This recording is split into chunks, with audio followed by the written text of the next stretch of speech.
Good morning, everyone. I have a few other gay people with me, but I'm currently silencing them right now, so you won't be able to hear them for a minute. Welcome every pony, as they say. The YouTube statistics for, like, concurrent viewers and stuff are so unbelievably unhelpful, by the way. My stream preview keeps falling behind and shit. But welcome, everyone. We have Nitro and Phoenix are here to help me put this together. I say with air quotes because I feel like I'm just going to listen to the two of them talk about Destiny while I do this. But it's a good thing they can't hear you, Phoenix, and then they can't hear you scream. Anyways. So my original, like, what I'll probably ultimately do is I still want to make this a video, ultimately, but I want to, I wanted to do this on stream to get some other opinions and things before I make a video talking about it, especially because part of the video that I want to do is, any character that I feel like is in D tier or below, I want to give a suggestion on how to improve their passive, and I feel like doing that completely by myself would be kind of shallow, because, like, there are certain characters that I think have shit passives that I just don't play enough to, like, make a good alternative. Like, I can give you my opinion on what I think, like, Sevagoth or Excalibur should get, right, because I play them, but, like, Loki, I don't know, I don't play him that often. So, a minor spoiler, I guess, for some of my upcoming opinions. I'll leave this here.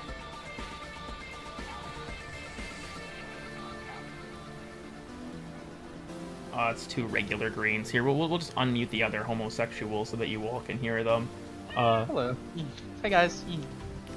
So, I have the tier maker pulled up here. Should we? Okay, hold on. You know, I'll take a suggestion from the chat first. I just have the OST for Until You Fall playing. Does anyone have any music suggestions, or should we just leave this running? Any thoughts? Any opinions? I need to put on my music because I'm dead silent. Phoenix, when thoughts? Among Us Trap remix? I got a fucking copyright claim for the Among Us Trap remix during the new War stream. We unironically can't play that one. Oh my god. It wasn't a strike, but I did get a claim. Who claimed you, fucking... The person who made it. Oh! I was gonna say, no way, Inner Sloth claimed you for that. Although that would be hilarious. Deadlock music, that's very specific.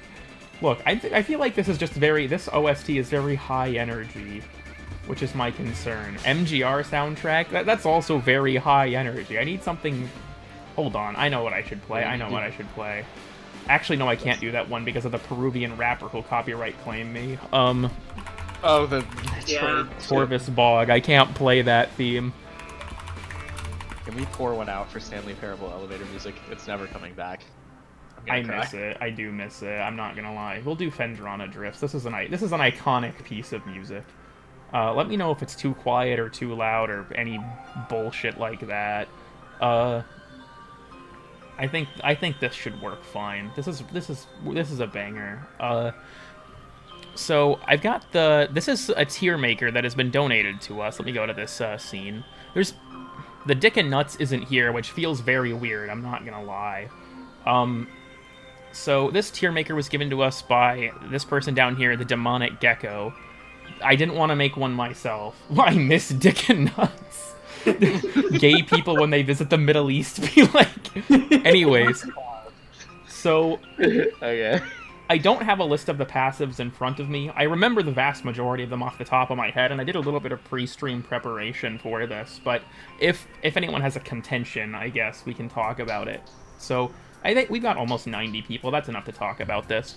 So I'll gauge chat's opinions, and we'll start alphabetical order. So first one is Ashe. Ashe's passive is slash procs deal, I think it's 25% more damage and last 50% longer. Yep, that is correct. The way I want to kind of structure this, I guess, is when it comes to the tiers, for me, I think F is the passive does functionally nothing. D is it technically does something, but it's not that helpful. And then I'm a little torn if I should even have a difference here, because I feel like C would just be like mediocre, B is like okay, A is good, and S is like inseparable from the character. Like, I was gonna say S is good enough to the point that like you can't remove it from the character, or it makes a very large impact on them. I was gonna say, are we ranking these based on how they compare to other passives, or how useful they are, like, within the kit itself? My plan is to kind of do it from like a three-pronged approach of just like, how well does it work with their kit, how strong is it, and how, I guess, on some level, like, creative is it with the way it works. But the main thing, I think, is going to be how well does it work for them and how strong is it just by itself. Okay. Now, I feel quite a few people have already been saying A for Ash. Personally, I honestly think he might belong in S, because this plays with almost every element of his kit. The difficult thing for Ash is that Slash isn't as necessary anymore, but at the same time, it's very strong on him in particular. A lot of his abilities work very well with his passive. I was gonna say, I'm feeling more of an A tier because it is really strong, but I also think it's not, like, necessary for his kit to function, you know? Yeah. I think that's why I would put it in A, but, like, I can see the S argument because it is really powerful. It was a big part of level cap runs for a while, especially because of the armor, but I think that now that armor has kind of taken a back seat because of the fact that it caps at 90% damage reduction, it's probably not as necessary. I think I'll probably leave it in A. I was gonna say, I'm seeing a lot of A's. Next up is Atlas. We have built-in Prime Sure-Footed. Unless you're Nightmare, and then if you're... I'm not going to. Honestly... We've been mean to other streamers today. I'm also feeling like Atlas is at least an A. My reasoning for not S, personally, is because of the fact that Atlas spams his 1 very often, and, Say that just makes his status immune, right? Yeah, he can't be knocked down during it anyways. You gotta chat somebody. It's fucking music to play fucking, Leisureless, and then fucking Kendrick Lamar, as it was being brought up, apparently. I personally am feeling A. Like... Also, yep. My rationale being that, like, while it's useful for Atlas when he's not using his anything, you're in the air quite a bit in Warframe in general, but for Atlas's own playstyle, a lot of the time Atlas is going to be already knockdown immune, and if he's not, like if he's trying to speed run through somewhere, he's going to be in the air a lot anyway, because he is one of the slowest frames in the entire game. So... Who has the lowest, like, base sprint speed? Is it him? Regular Atlas. Otherwise, it's a tie between Frost and Frost Prime. Alright, Banshee... I don't really know, because here's the thing. Banshees is not... How do I put this? Banshees is not bad, it just doesn't really play with her kit in any particular way. Because Banshees is that all of her weapons are innately silenced. There's some interesting stuff you can do with this, like silencing certain things that can't normally be silenced. But, like gunblades. Gunblades are technically make noise. Also, Banshees does nothing, silence exists. Silence doesn't actually make your gun silent, it just reduces it takes longer for enemies to react to it. The thing is, though, it is also still... It's, like, pivotal for certain leveling strategies and stuff. I feel like, for me, I'm feeling like a B, maybe C. Because it's exceptionally niche. I think if it's good, but, like, only in a niche, I think that by definition that kind of fits, like, C tier, like, it's only good sometimes. I feel like, because especially as well, like, it doesn't make a huge impact on her own kit. I'm feeling probably C on this one. Yeah, we'll see what chat's general opinion. I'm feeling like a C on this one, I think. So, yeah, low B, high C, C, high C. Yeah. Alright, next up we have Baruch. This one is interesting because Baruch's passive, for this I'm not going to count his 4 as part of it, right? Because, like, the restraint meter is his passive, but the fact that it's a resource for his 4, I'm going to just kind of leave separate. So really for Baruch, it's just the 50% damage reduction. It adds, like, an interesting gameplay element, I guess, in terms of, like, trade-off with using your 4 and losing your damage reduction, but 50% isn't super high, especially because of the fact that Baruch has several other sources of damage reduction. When they stack, they're relatively strong together, but, like, his knives give him 90, just having his 4 active gives him 40. I feel like Baruch, like, it's good, but not super impactful, because he's super hard to kill already, because he has DR from other sources. I don't know how it stacks with the 50, to be honest.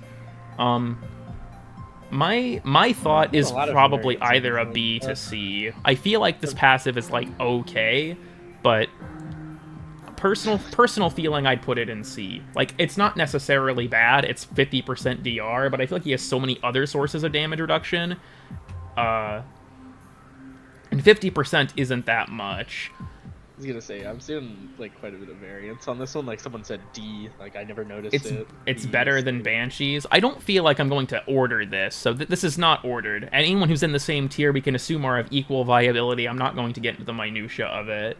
I think rating them based on how freaky they are. It literally says in the title what this tier list is about. I'm seeing a surprising amount of Bs. Yeah. I'm personally feeling C. We are never making a freaky tier list, don't ask. I think, actually, I'm going to say B. I changed my mind, and the reason for this is because C is inherently niche. This is technically always helpful. Coming to that thought process, I think it's actually completely fair to put this in B. Yeah. Now we get to Caliban, and I'm going to put him in a tier and make an argument. I think Caliban goes in D. My reason for this, adaptation shuts his passive off. Yeah. It's you have no passive with adaptation on. If not D, I'd put it in C. It's free 50%, but it takes hits to build, and it's not as good as Baruch's because if you have on adaptation, it doesn't work anymore. Let's say, Idan, are you here to defend your Warframe? I do hope in Caliban's rework they change that, because like adaptive armor is a cool passive, but if you're using adaptation, it just stops working. To anyone who's saying B, this is not going higher than C tier. I am not putting this on the same level as Baruch's. That just goes Caliban mentioned in all caps. Typical. I'm feeling like C may be lower. The reason for that purely is because of the fact that I think that it's easy to shut off, and it takes several hits to stack, which is especially bad against certain, like against the Infested or other like really hard-hitting enemies. It's you aren't gonna have time to build it, or like Eximus attacks, right? If a Blitz Eximus hits you, you're not gonna adapt to any of that shit. You're just gonna fucking take the damage. Yeah. So I feel like C is probably a fine place for him. His team does get it. That is true. That's true. It is also still, though, only 50%, which I still feel like is considerable, especially because if any of them are using adaptation, it doesn't matter for them either. Yeah, I'd say adaptation is a very popular mod. All right. You say that, but I have never used the damn thing. That's because you play the game wrong. Anyway. Probably, yeah. I'll say, yeah, adaptation is probably so, one of... I guarantee you adaptation is probably one of the most, like, used mods in the game. Like, probably... Also, it is only 50% for the main element. Yeah, so it's not even true 50% DR. That's a good point, because attacks are made up of multiple damage types. So it's only a resistance to the highest damage type. Chroma, I want to say this about Chroma for his passive. I am not counting the color thing. I'm not counting that gimmick. And the reason for that is because all it does is it lets you pick his element if you don't have his one on. Like, if we count that as his passive, then literally he can just change, he can immediately get rid of it by pressing his one button. And the fact that the other thing that Chroma gets is just one more jump, it doesn't play with his kit at all. There's really no interplay with it. I'm putting Chroma in F. I think, I make it D because it is very, very, nice to have, and the wings look fucking amazing. But like, I'm seeing so many F tiers. It's just not helpful. That's the problem. Like, honestly, but I feel like just compared to most things, it doesn't help that much. Next up we have or sorry, go ahead. I was just gonna say I've never had a moment where I'm like, wow, that extra bullet jump was like really helpful. Like, yeah, it's nice, but there's never been a moment where it was like, oh yeah, I really needed that to finish what I was doing, Yeah. It is just nice for, I guess. Yeah, it's a convenience more than anything else. Convenience, I guess, is a way to do it. Especially, and shit like fucking what the fuck, index. I guess it's nice because bullet jumps are faster than any movement type, and you get two of those, so technically you're the faster frame there, but without energy. But All right, next up we have Citrine, and I don't think it's hard to say that she's an S tier. The fact that she can have 25 HP regen for her entire team for basically free, I think is really powerful. Like, 25 HP regen is actually not that much, but the fact that it doesn't cost her basically anything, and she just gets it for existing, I think is really hot, or is really powerful. I think you could make an argument for A on the grounds that it's not that much HP regen, but I think that I would put it personally in S because it's completely free. But I could see an argument for it being an A, especially with because yeah, her 90% DR is also shared, and healing helps to offset the main issue with DR being the fact that if you're losing health. Like, if you have high damage reduction, attacks don't deal that much damage, but they are still hurting you. So HP regen effectively boosts your health a lot. I feel like this is very valuable for her. I feel like, I don't know, I could see an argument for A. I think S and A, like, it could go either way, honestly. Cool kid called Citrine hot fake boy kisser? What? I have no idea what you're talking about. Someone said, Robin said that in I chat. feel like for now I'm going to leave her an A. We can revisit this. Daggeth, S, and I'm not taking arguments on this one. Daggeth's passive is insanely good. It's a free Arcane Energize with absolutely zero cooldown.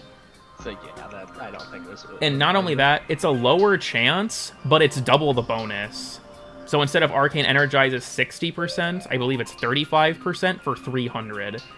S, girl, I'm putting this in S. I'm not taking any Daggeth slander on this one. I think this one is really good. Stacked with yellow shards too. That too. I feel like if you're going to use Equilibrium, you probably don't need them, but that's a preference thing at the end of the day. I thought purple shards are the one that gave Equilibrium, not yellow. Oh no, for the energy orb effectiveness on yellows. Right. Alright, for the next one, Dante. Dante's is that any enemy he has fully scanned into the Codex has 50% more status chance when he attacks them.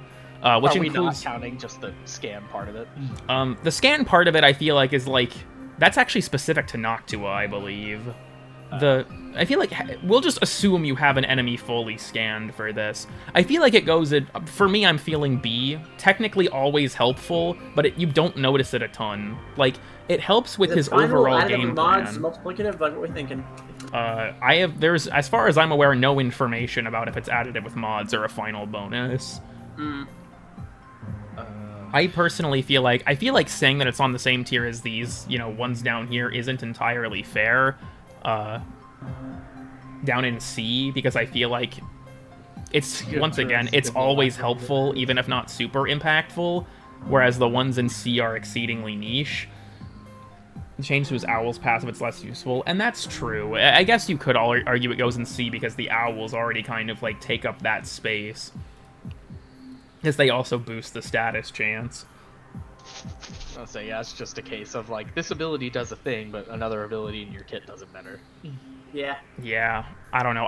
I think I might leave him in B for now, and we can, if we feel like it gets crowded, we can revisit it. As for Ember, this one's kind of a tough one for me, because I could see it in A or S.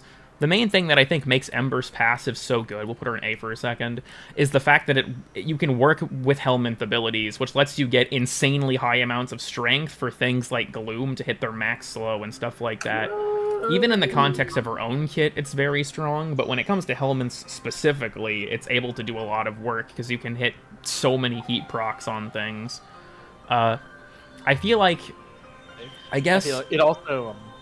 I was just gonna say, it also, I feel like, opens up a lot more build freedom, because it lets you don't have to run super high strength through mods on her. You can just get all that strength from her passive. Yeah. Also, for anyone who doesn't know, Ember is every enemy that has a heat proc within 50 meters of her gives her 5% power strength. I think, for me, the only reservation I have about putting it in S is I do feel like it's at its best when you're using a Helminth, which isn't entirely fair, but it's still strong in the context of the rest of her abilities. The thing is, like, Ember doesn't need power strength past a certain point, I guess. Not 50, 15. I thought Frost's was the 15. Let me double check this real quick. For what aspect of it? Or the status chance? For the passive. Let me look. Yeah, according to the wiki, it's 5% for every enemy within 50 meters. I know that Frost's is 15. I wonder, it could be listed incorrectly, but Like I said, I'm a little torn. I feel like it works best in the context of a helmet, and she doesn't need super high strength all the time, but... Hey Nitro, can you meow Atlas asked you to? There you go.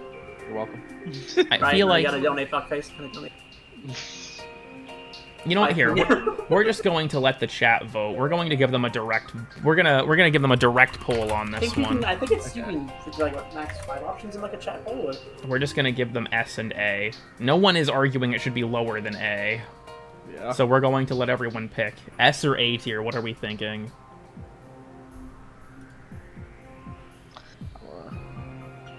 I'll let this run for like a minute. It seems at the moment A tier is winning. Yeah. The strength is conditional, so you don't have it all the time.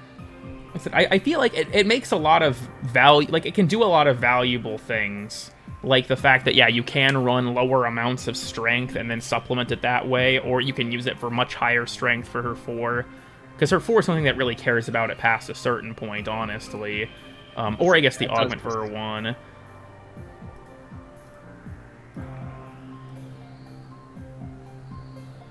In low enemy missions, it can be bad. I guess that's true, but I feel like it's, I'm interpreting these charitably, I'll put it that way. I was gonna say, I feel like we're... yeah, I feel like for all of these, we're assuming best case scenario, just to, like, give them the best chance against each other. I'm gonna call it here. It looks like the vote was in favor of A, so we'll leave it there. Next up is Equinox. Equinox's passive is not good. It's a built-in equilibrium, but it's only 10%. So it's 10% of a health orb gives you an energy orb. I feel like something like this, I'm split between F and D. Like, it technically does something, but it's really bad. Repeat it again? 10% of all health orbs you pick up, or like, if you pick up a health orb, 10% of it becomes an energy orb, and vice versa. Like, it's basically just really bad equilibrium. Like, one purple shard does better than this, doesn't it? I think one purple shard is the same amount. I might be misremembering. One purple shard is 30% for each, so yeah, even a single purple shard is better than that. I feel like, honestly, looking at this, just my personal opinion with how low it is, personally, I would put this in F. I feel like it's like... Because my rationale is that this, like, D does something that's just not that impactful versus F does functionally nothing. I feel like... Doesn't it technically make it worse? Because if you can't, like, leave energy orbs or, like, health orbs on the ground until you actually need them or some shit, you'll always be picking them up? I'm pretty sure that ever since they made that change, Equinox's passive never actually worked with it. Ah. Which I think is funny. This tier list is also interesting because Excalibur Umbra is left here as his own. Like, I'd have to divide Excalibur and Umbra. I will say this. Excalibur is D tier. 10% additive with mods, attack speed, and damage on 4 weapon categories is not good. Yeah, if it was like 20, 30, hell, even like fucking... Something faster than fucking 10%, man. I feel like 20% is probably the highest they could reasonably go. And, like, I think even that'd be fine. I still think I kind of agree with you, Cool Kid, that they should just change it to something the fuck else, but... Like, my rationale with it being in D instead of F is it does do something, especially because Exalted Blade technically will always have this buff. Now, this is the part where I inject my opinion. I think that in addition to these, Excalibur should get lifesteal with melees. I think that would make him much, much better and solve his biggest problem at high level, which is that he dies super easily. I think if they gave him like 2% lifesteal and changed his passive to work on all melees, he would be a much better character. Especially because the thing with Excalibur's passive you have to consider is if you're playing him to be like a melee weapons platform with his 3 augment, and you're using something that is not... I think it's what? Swords, dual swords, nakanas, and rapiers are the only things that work with it. If you're using literally anything else, his passive doesn't do anything. And if you are using something it works with, it doesn't even really matter either, honestly. I very often forget that thrusting swords are in this game. Yeah. Alright, next up we have Frost. My initial feeling is B tier. Frost's passive now is that he gets, I believe, 50 armor for every enemy with a cold proc within 15 meters. I think that this is a solid passive, especially with his Overguard augment, but I feel like it's kind of... Heavy swords don't work. I don't believe so. I'd have to check the page again. Machetes, I don't believe, work either. Yeah, it only works with straight swords, dual swords, katanas, and rapiers. Okay, I did remember correctly. Sword, It works well with his 3 and 4 augment. I feel like, for me, because I guess here's my rationale behind this being B instead of A, do we really think that 50 armor per enemy within 15 meters is as good as 5% power strength for everyone within 50? Like, I feel like this helps. It plays well into his passive and the fact that his bubble scales with armor, but I feel like kind of by itself, it's an okay passive. It's not C-tier levels of situational. It is always helpful. I just don't think it's amazing. And that's just kind of my thought process for it. It's very helpful for him. But that's just kind of my thought process. Gara is going to be an interesting one. Gara recently got changed, so whenever she casts an ability, she has a 15% chance to blind nearby enemies, and every time this doesn't trigger, it goes up by 20% until it happens, and then it resets back to 0. I think even though it's kind of like not the most glamorous effect, I think this can go probably in A tier, if not like a high B tier, just because blinding enemies is just such a strong thing to do in this game. I think it's both strong and basically just random for free. I feel like, because my current thought process kind of is B, and my reasoning for that is the fact that it's something you can't really predict unless you haven't triggered it in several times in a row, and you know it has to be coming next. It's still a very strong effect, but it's not one you can really predict. I'll say, yeah, it's just like, in a game like this, having enemies not look at you is like the best form of survivability. But then there's also the thing where, like, does Gara herself really need that because of all the survivability she has stacked on? Yeah, I think it's still a very valuable passive. I don't know. I could see the argument for this being an A. I also think it could fit down here in B with these others. I think, you know, we'll put this in A, actually. I think it can live up there. Come to think of it, do I think it's on the same level as Baruch and Dante? Not really. Guys, that's a cool kid. Garuda passive is S tier. Fartmaster 9500 has decreed it. I'll be honest with you, Garuda passive is easily S tier. Yeah, and here's the reason for that. I learned that it was fucking multiplicative. No, you're right. I just thought it was funny that guy's name is Fartmaster. Here's how it works. Garuda's is when you kill an enemy, I believe it is, she gets 5% more damage up to a max of 100%. This is multiplicative with other sources of multiplicative damage. So this is completely free multiplicative damage that stacks multiplicatively with other multiplicative sources of damage. So if you have like a roar on you or like status damage mods, all of that shit, it multiplies with those too. So I'm putting this in S. It's a very underrated passive. Yeah. It's free double damage. To be had here, it is very, very strong. Next up we have Gauss.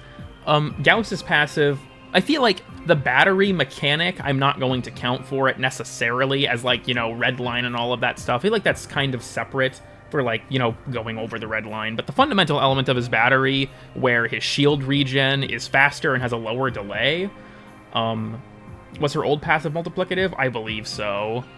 Even if it was, she had to be at 2 HP for it to be at its maximum effect. I mean, even still, that's very much more risk-reward factor. But like, yeah, now it's. I feel like Gauss is probably an A.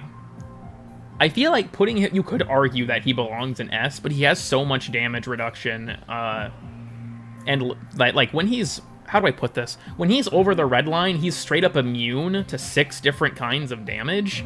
So the passive isn't as necessary, I guess, in that context. But I think that Gauss is, I would say that he's either an A or S. I think he could fit in either, because it's still a very powerful effect to get your shields back that much faster. Yeah. I'm going to leave him an A for now. I think that's fair, like, especially with the shield changes. Like, now that, like, being able to, like, have that many shields is, like, actually useful. But also, like you said, it's just, like, he's just straight up immune to shit. So. Yeah. Yeah, that's just another one of those things where, like, yeah, this is helpful, but also, like, why do I need this?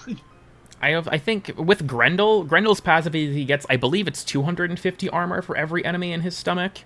I don't know how to feel about this one, because I feel like Grendel is a very health-based frame, so it helps him in that regard, but he's also going to be spitting out enemies constantly, because you don't want to keep them in your stomach. This is the only incentive for that. And I feel like oftentimes that's not what Grendel wants to do, because he needs to constantly be using the things in his stomach to get his buffs and his armor strip and all of that stuff. Yeah. Yeah. I feel like the way I'm feeling about it is probably B. I feel like it's not as niche as these two down here, because you'll be having it quite often. It just doesn't play into his strategy super well. Like, it gives you an incentive to not spit out enemies immediately, but it's also still a low enough amount of armor. I was gonna say, yeah, again, just another case of, like, why do I need this? Instead of helmet icons, or instead of the helmet icons, you know, fair enough. I just stole this one from this guy down here. I'm feeling B. I think you could make an argument for C. It's a little bit tough to say, because, like, to be honest, if I were to order this tier list, I'd probably put it in high C, but I feel like ordering it would just make this really annoying. I'm thinking we'll leave it in B for now. We can evaluate this at the end. Yeah.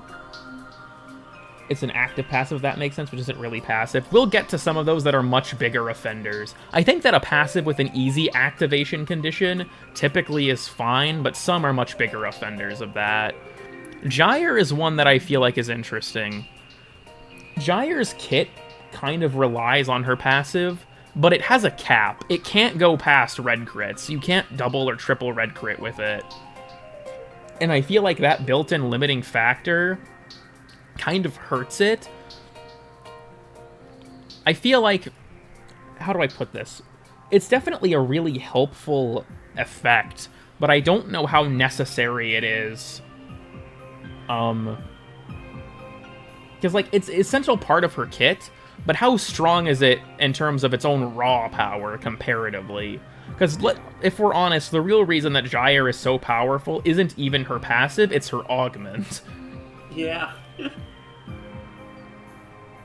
Because the passive is necessary for Gyre, but I don't know how strong it is in terms of, like, its raw effectiveness, especially with the cap. I guess I could see an argument for S. It can only regulate that's somehow bad. What I'm saying is that means that there's a limiting factor on it, that there is a point where it will stop scaling because you don't go higher than red crits. So if you're hitting red crit levels of damage and it's not killing the thing, you're not going higher than that. That's a big part of why a lot of people think that pillage is so valuable on Gyre. Is because it's only applies to abilities. I mean, that's true, but I feel like typically how you play Gyre is a reliance on her abilities.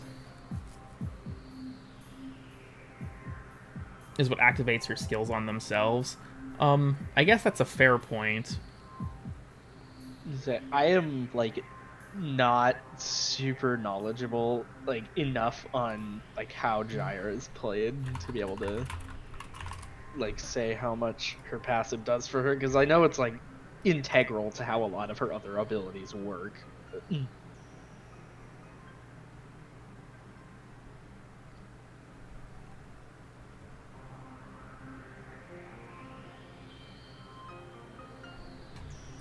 I also didn't consider this, but yeah, her passive doesn't work on things that are from the helmet either. Oh.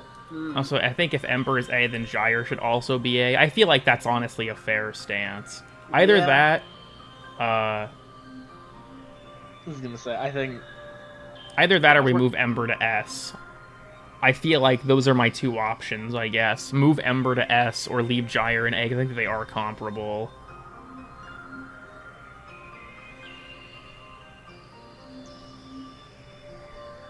I think Ember can stay in A and Gyre can get A, and this list will still make sense. I'm seeing a lot of people say S, which I find surprising. Honestly, it's...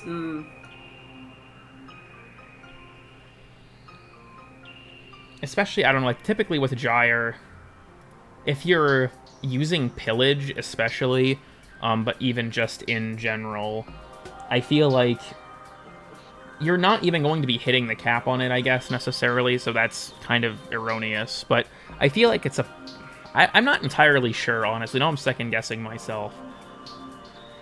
Because I feel like especially with her Augment, which is really how you play Gyre, I don't know of anyone who doesn't use it. She doesn't need it to kill things, necessarily. Here. We'll leave it to a poll. We'll see what everyone thinks. Considering I'm a little indecisive myself. S or A, what are we thinking? That's the best thing for us to do.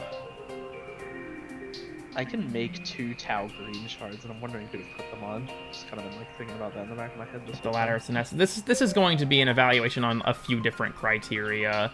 I think, honestly, though, Salus makes a good point of that. It is a very well-designed passive.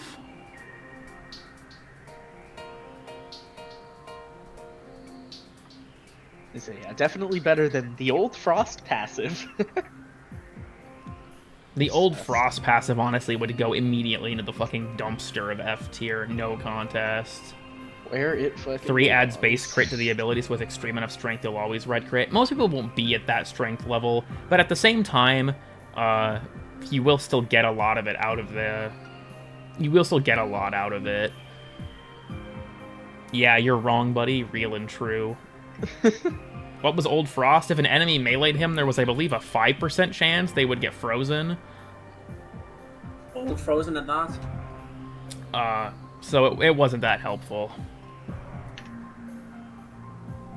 The vote is currently narrowly in favor of A. I think I'm going to go ahead and leave it in A for now. I think that there is a genuine argument this could go into S. Harrow, this is one that's helpful because overshields are strong and it helps his own kit. I personally feel like this could live in B. Because for those who don't know, Harrow's is that he has double overshield capacity, which is valuable for him because he consumes them for his 2, and shields are good. He does also get the built-in preparation. Oh, that's true, where he spawns in at full energy. Yeah, that's always a nice convenience, just because preparation is a useful mod, but, you know, you have to take up a mod slot for an effect like that. Not everyone wants to do that. Just, like, having that effect is really nice. Yeah, it basically saves you the energy pad if you want to, like, drop one at the start. Because, really, Harrow can just use his 3. Even without preparation, he could just use his 3 with his starting energy, but I think it's nice for him. It's, like, a nice-to-have thing for him. I think it's a very good passive. I think it could be argued it could go higher if his 3 was more expensive to where, like, you needed that extra starting energy. But... Yeah, because I also feel like with preparation, right, in terms of just, like, preparation as a whole, as a passive, is, like, once you're, like, in the mission, after the first minute, it doesn't really matter a lot of the time. Yeah. Because you'll be getting energy at that point. It's still a very valuable effect, but I feel like it's more of a convenience thing. I feel like it can live in B. A double overshield capacity is helpful. No, fuck that. If memory serves, overshield doesn't count, I don't think, towards the shield gate capacity, or the shield gate timer, so it doesn't do him any favor there. The next one we have is Hildryn. Hildryn actually has 2 different passives, those being, her first one is that she has a 3.5 second shield gate, and I think that's regardless of how large her shields are. You wouldn't want to go for, like, low shields on Hildryn, so it's not like you can abuse that. But she has a 3.5 second shield gate duration, which is the highest in the game. I think the only thing that I think comes close is Proteus shield satellites when they break. I think Protea can also get 3.5 seconds. Yeah, I think it's the shield satellites are either 3 or 3.5. I think I would know that. I made that Warframe. She also has a passive the game doesn't tell you about, which is that the... It says it doubles... Well, we can... As just to wrap up the Protea thing, it says it doubles minimum shield gate timer. Double minimum? That, I think, would be either 2.5 or 3. Regardless, the other component of Hildryn's passive is that Toxin procs can't damage her health if she has overshields. So I personally think this would belong in B. Like, it's very helpful for her, but it's also, like, because you can spam her too to get shields back so readily that I feel like the shield gate part isn't super helpful, except for like a panic, you know, oh, I need to get out of this situation right now type of like realization. And then the toxin proc thing is helpful just by itself. I feel like that's honestly the better aspect of her passive, because the shield gate duration is nice, but... So yeah, high-level toxin procs are very frustrating.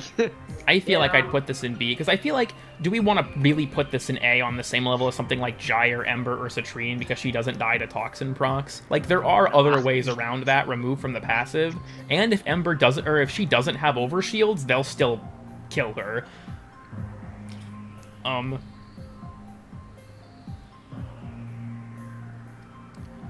Alright, next up is Hydroid. This one's going to be interesting because Hydroid is another where you cannot separate it from his character. The reason that I feel like I'm kind of... Because I'm feeling either A or S. My thought process, I guess, behind why I would put it in A is because full stripping isn't as valuable anymore, like post-change, but I also feel like Hydroid's kit does not work without his passive, and on top of that, full stripping is still a very powerful effect. So I feel like I'd probably let it live in S even with the armor changes, as Ember isn't. I feel like the reason I wouldn't... I guess it's a little bit tough, because I feel like there's some context in terms of that you can't separate from the frame. I feel like that's part of what the contributing factor, at the very least, that if it's very strong and inseparable, because I feel like... Because this also makes the base level 50%, which is valuable in its own right, that the first stack is 50 instead of, I think it's normally 26. I personally am feeling this deserves to belong in S. I could see an argument for A because of the armor changes. I was gonna say, yeah, but I think that's kind of like my stance personally. Is like if we were talking like before the armor changes, then like, you know. I think I'm going to leave it in S. Because there is also sort of the inherent niche that if a target doesn't have armor, it doesn't really matter. But we'll leave it in S. Like I said, we'll do a reevaluation at the end of the stream if anything needs moved. Next up is Inaros. Inaros has two of them, being that he can bring himself back to life after he dies by punching things. And then he also, if he gets a finisher kill, he heals, I think, a percentage-based heal of like a quarter of his health, or total health, something like that. This one's kind of tough for me, because I feel like... 20%? Okay, yeah, it was something like that. I feel like you could put it in B or A. Because, like, the amount of things that he has that open enemies up to finishers really push you in the direction of using it like that. But Inaros also has other tactics that allow him to not have to use it necessarily. I feel like I could put this in B, because, like, the heal is helpful, but he doesn't necessarily need it. And I also feel like the self-revive is helpful, but with stuff like Last Gasp in the game, he also doesn't necessarily need it either. They're both helpful, though. I feel like he could live in B. Show me dog shit opinions now. I mean, depending on who you ask, this already is dog shit, and we're like halfway through it. Next up is Ivara. Ivara's passive used to be something that I would put in B or A tier, but now I feel like it's a C or D.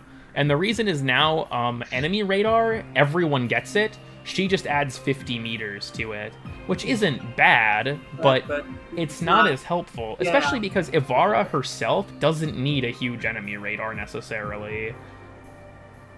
Yeah, it's one of those things where it's like, that's a convenience. I'm kind of torn between either C or D. Like, I feel like I'm feeling like a C, probably. I was gonna say, yeah, I feel like... 50 or 15? Yeah. It's 50, 50 meters. So it is a useful game function, but it doesn't change how you play in any significant way, which I think... Yeah, too much of a good thing. Alright, next up we have Jade. I feel like counting judgments as a passive for Jade is kind of stupid, and I don't know why the game does it. Because it's like, it's not a passive effect. They have to touch your 1 or get hit by your 4. You can't trigger that without using an ability. But Yeah, so her it's, other passive of having 2 auras, I think belongs in S tier. Okay, It gives yeah, her having- a shit ton of mod capacity, and she can run certain combos for her whole team that are not possible on other frames. Let's say, yeah. I think, unironically, the biggest advantage is that it makes her so cheap to build. It And, makes like, her that's- cheap to build, that's and such a big deal. she can do stuff like corrosive projection and growing power, or like combinations that are not normally possible. Let's say you can run like better Dreamer's Bond. You can double up on the effect from Dreamer's Bond with Energy Siphon or the heal. Bribing Stalker into getting a free Dread drop. I mean, that's true, but like my argument for this being S, other than just you can have 2 auras and those buffs will affect your entire team, and of course if you have Coaction Drift, you're buffing both of your auras. You can't stack auras, can you? Like 2 of the same aura? No. Damn, I was gonna run double EMP. This helps minimize the impact of her armor strip being somewhat slow, because she can take 18% off with corrosive projection. And still use something else. I would personally put this in S. I think that being able to run 2 auras is very valuable and gives you a ton of flexibility. Because you're not really... This isn't a very rigid passive, right? Like, Yeah. you can adapt it to a lot of different situations by changing out what aura you're using. Also, for the Leo show, the reason why I think it making her so like cheap and accessible to build is a big deal is because like it just inherently lowers the resource requirements that you need to invest to be able to play her at an effective level. And I think that is important in a game like this. Yeah, I feel like moment to moment does that element matter? Not necessarily, but I think even regardless of that, I think that I would still put it in S tier. I think you can get a lot out of it. I'll say I like it for the like opposite reason that I don't like Sevagoth that much is like, well, I like Sevagoth and I like his kit, but like the cost to entry for that Warframe is just so high. Granted, it's better with the Prime now, but like the reason I dislike that aspect of Sevagoth is the same reason I like this aspect of Jade. All right, as for Korra, Korra's passive is Venari gives her a 15% speed boost, scaling with strength, and if Venari dies, it respawns after 45 seconds. This is, in my opinion, a D, maybe even F tier passive. Yeah. 15% speed boost isn't shit, and it scales with strength, which Korra typically doesn't take that much of. I feel like, if we're going to consider Venari herself the passive, I think if we're considering like Venari herself the passive, I feel like it's just F tier on the merit that nobody uses Venari. I think she's beneficial in regards to the fact that she can run she can double up for companion mods. That is true. But I feel like the question is, are we considering Venari the passive of just the cat, or are we considering the speed boost element of it the passive? I'd say probably just the speed boost element of it. Because if we're considering Venari herself, I'd put it in C. Venari herself, none of her abilities are that useful in my honest opinion, but she does allow you to double up on things like Animal Instinct, and I believe Vacuum stacks if you have it, or Fetch, I guess. I believe those stack, but I'd have to double check. I feel like if we're going to count the whole cat as the passive, I'd put it in C. If we're only counting the speed boost, she lives in D. That's kind of my opinion there. Because Venari can do helpful stuff. Tenacious, yeah, you can also use Bond mods like Tenacious Bond. They do not stack, it just works when your pet is down. Okay, good to know. Because I know it doesn't work with some other things, but we'll get to that in a minute. I didn't know that. So yeah, that is very good to know.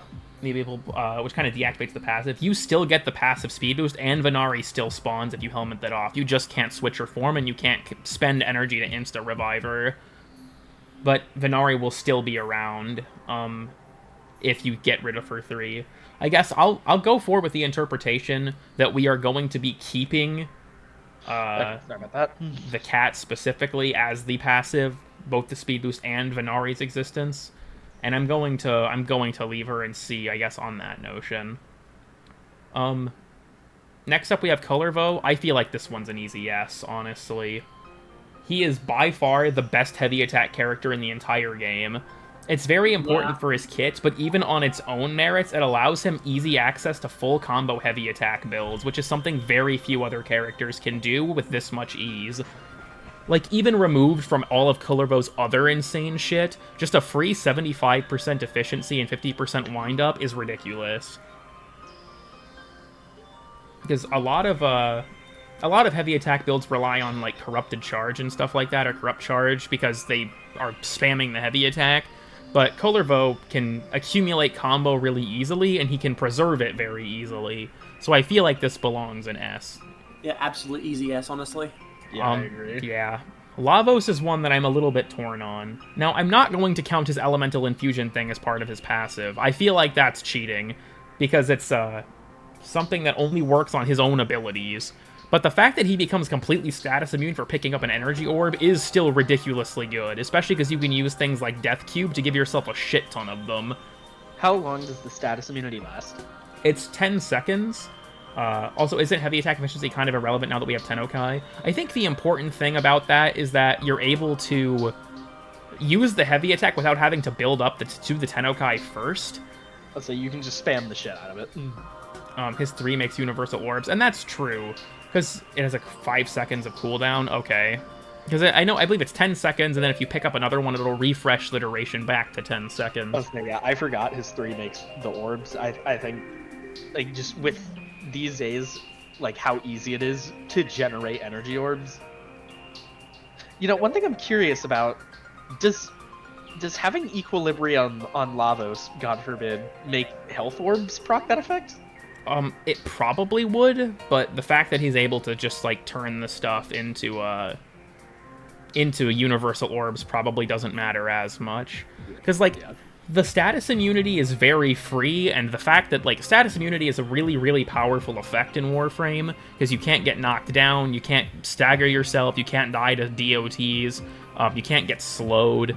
So I feel like this is one... My only sort of reservation about it is the fact that energy orbs, like, that requirement, you kind of have to get them from an external source. Be it either use, like, Death Cube or something, or convert health orbs into universal orbs and do, like a Panzer or something, to just have it spawn a shit ton of health orbs, because that obviously works, too. I feel like this is one where I feel like if it was to be A tier, it would be, like, the top of A tier. But if it was S tier, I would put it at the bottom of S tier if I was ordering this. Yeah. I feel like... I could see an argument for S tier, honestly. Because I think that I guess it depends on some level how often you're noticing it yourself. Monster Helmet Spectre Lavos status immunity method by default. Yeah. I feel like, I don't know, status immunity is a very powerful effect. And the fact that Lavos can get it for doing basically nothing other than picking up energy orbs. So yeah, it pairs well with his, like, inherent tankiness as well, because he has a shit ton of armor. It's free prime trick, but I'll be honest, I feel like, because a lot of people are also, okay, I'm putting it in S, and here's my rationale. It being in the same tier as Atlas doesn't make any sense. Because Atlas is all the time, but only while he's on the ground. This is almost entirely a straight upgrade. And he's immune to status just in general, which I think is valuable for a lot of reasons. Yeah, I think that makes perfect sense. Alright, as for I'm not taking any disagreements. Limbo is easily S tier. The fact that Limbo can enter the Rift at any time, which makes him basically completely immune to being damaged, except for by Eximus abilities and some other things. He gets 2 energy per second while he's in the Rift for free, and he gets 10 energy for every enemy he kills in the Rift. He just gets a shit ton of energy. He literally doesn't function without it, to be perfectly honest with you. But even beyond that, it is legitimately a very good effect. Yeah, bro's got the fucking, what the fuck is the thing from Titanfall called? Yeah, he's got that Phase fucking ability. shift. I'll be honest, anyone in my chat who's saying F, you're coping because you don't like this character. I don't really like Limbo that much either, but I'm not going to cope about this. Limbo's passive is one of the best in the entire game. I was gonna say, I feel like... And you can technically give it to other people. Well, no, never mind. No, that's the Rift itself. I feel like a fairly, like, easy argument is Limbo's passive is one of the passives where if we could helmet passives, you would just put it on every Warframe. Yeah, the only, especially like if you combo it with silence, Limbo is virtually untouchable. So long as you get to them. Any enemy that dies by any means in the Rift, yeah, that's actually true. Is if an enemy dies in the Rift, he gets 10 energy, and he also gets, I believe, a passive 2 energy per second just for being in there. On top of, just new players, F tier, facts. All right, next up we've got Loki. This is easy. That's F tier. 10 times longer wall latch duration. Doesn't play with his kit at all, honestly, and it's just not useful. The only time you ever really wall latch is to trigger like Arcane Arachne or something. So yeah, like Loki himself, this game is not the game that passive was made for anymore. Yeah, I don't really feel like Loki's is particularly good. It's good for the one guy who uses like those fucking wall latch fucking melee combos. Don't tell Red. You see the Innate guy? to all primes with Death Orbs and Void. I am not counting the prime passive. I don't think that's fair. Prime passive? Just if you touch a Death Orb, you get the free 250 energy.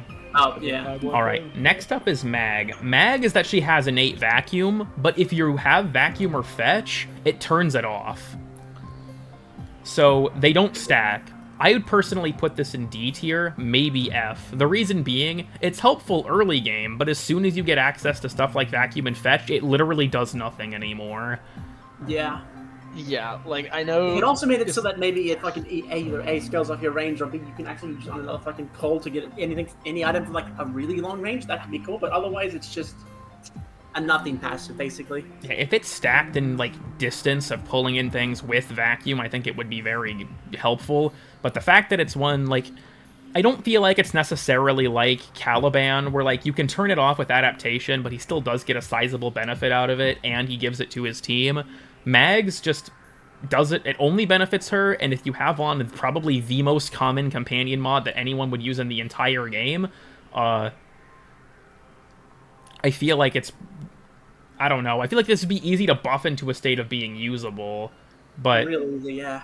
But otherwise it's just... Yeah. Because I feel like this would be D tier, potentially F, considering the fact that it only works if you aren't using that mod.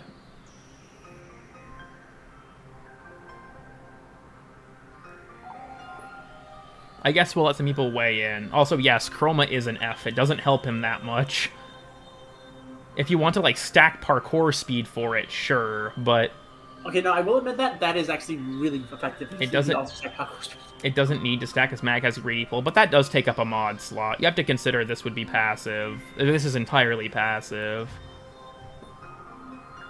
If greedy pull was a passive, then that would be cool. I think we'll put her in F for now. I'm going to leave it there. Mesa is an interesting one. Mesa's passive, I believe, is single-handed pistols fire 15% faster. Okay. Dual-handed pistols reload 25% faster. Also, if I zoom in any further to the tier list, it causes the formatting to mess up. Oh, wait, actually, no, it's fine because we have enough people in there. Okay, that's fine. But secondaries reload 25% faster, and she gets a flat 50 HP if she has no melee. Let's fucking go! 50. I feel like this belongs in the same tier as Excalibur. Arguably, it's a little bit better because it's not restricted to certain weapon categories, like super strict, but is active on the regulators. That's the first on the left in S is Daggeth. I feel like I could argue Mesa's is a D. I feel like you could argue it's a C, or at the very least it would be better than Excalibur's. But, because I do think it is better, but it's also just that kind of combination of a bunch of really small, like, for me, the only one I've ever noticed with her is the reload speed on dual pistols. It's the only one I've ever actually noticed. Same here. Alright, next up is Mirage. Mirage's passive that her rolls and, like, ledge get-ups are 50% faster, and her slides last 85% longer, I guess. I'd personally put Mirage in C. It makes her pretty fast, and that's definitely worth counting, but it doesn't necessarily help her playstyle that much. Yeah. Going valuable is very... Going valuable. Okay. Phoenix. Going fast is very valuable in this game, but... Alright, the next one we have is Necros. This one I'm a little bit torn on. What is the Necros passive do again? Necros' passive is, I believe, if an enemy dies within 10 meters of him, it gives him 5 health. This is one where, like, if you're killing a shit ton of enemies, you can get an okay amount of health out of it, but I don't think it's unfair to say it's D tier. I'd say at least, like, I don't know, fucking like high C, maybe low B, personally. Like, I feel like 5 health is just not enough. Yeah. In a game like this, like, he has a lot of damage reduction, and the fact that he has some way to heal is helpful, but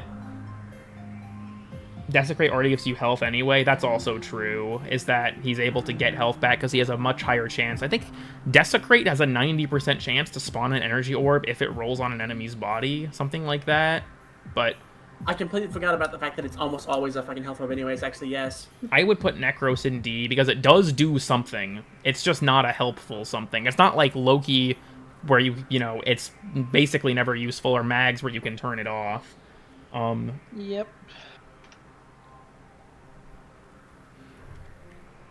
I think we'll leave it in D for now. That's where we'll go with it. I feel like the 5 healing is not super helpful, but does technically do something. Next up is Nezha. Nezha's an interesting one because it makes Nezha very fast, and that's very fun, if you want my honest opinion. I feel like if I'm to be consistent, it would have to be C tier, though. Yeah. Like, because if I'm going to put Mirage in C tier because she's fast, but it doesn't necessarily assist her kit. I guess the difference with Nezha is that the 1 also makes it kind of helpful to be able to move that fast. I feel like you could make an argument that it could be moved up to B because it's more applicable, but I feel like Mirage and Nezha being in the same tier makes sense. It's a very fun passive, and I think it makes more sense in the context of his kit because of his 1, but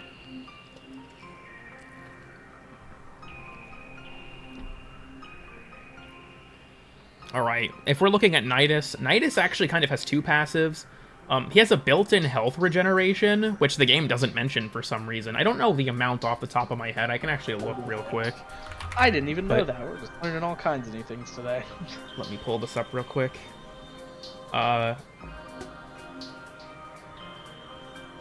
If the wiki, it has this in a very confusing format. Such cases. 13 per second. I'm going to just believe you on that because that sounds right. I was going to say off the top of my head it can't be more than like 15. Okay, yeah, so he has passive health regeneration. Okay.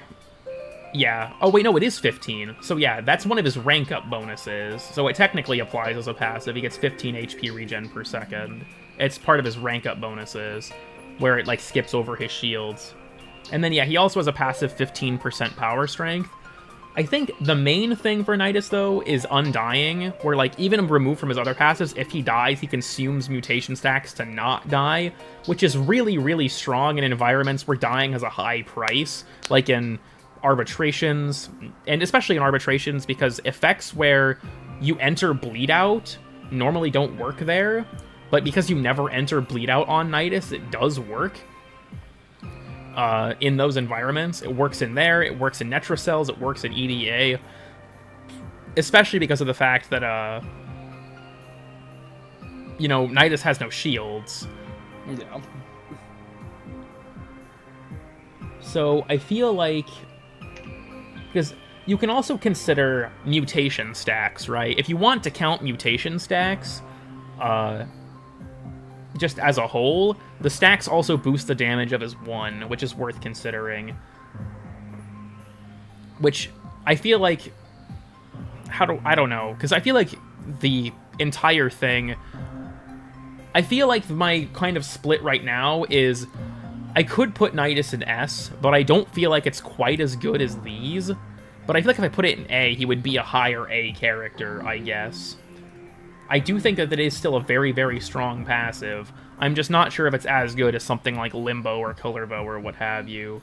I feel like if we're going to say mutation stacks and like the fact that it damages his 1 is, you know, as like a passive, I think you could argue that he goes higher, but I still feel like the fact that he doesn't die and has 15% strength and HP regen randomly get blind. They changed it so that it's more predictable, where every time you use an ability, it has a chance to activate that escalates until it activates. I think there's a genuine argument that you could move him into S, because it's very pivotal for him to function as a no-shield character, and because it allows his 1 to contend with enemies at much higher levels, especially because of the fact that his 1, like, you kind of need to armor strip for it, I think, to make it more effective, but this kind of helps save him from the fact that he could die. You know, I'll go ahead. I feel like chat, whenever given the option, will always play it safe, but we're going to ask. We'll do an S or A for Nidus. We'll see what people are thinking. I'm guessing the vote will probably be in favor of A, but we'll see. Give some time for these to roll in. Uniqueness, necessity, overall strength. It's kind of a combination of factors. It seems like it's actually currently leaning towards S.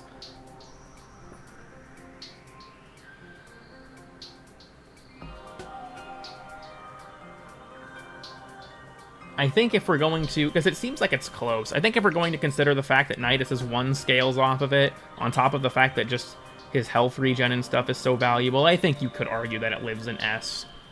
If we're going to go with that. It's very close, I'll say that. It is a very close split between S and A. I don't want to make, like, A+, A- and shit like that, though, because that would just complicate the fuck out of this list. Yeah, I guess we technically probably could, but I don't think it's really necessary in this context. I don't think it should be necessary now. This could go either way. I think I'm just going to go ahead and leave it in... I'm going to leave it in S. It's very, very close, but I'm going to leave it there. Like I said, we can revisit it if people end up disagreeing.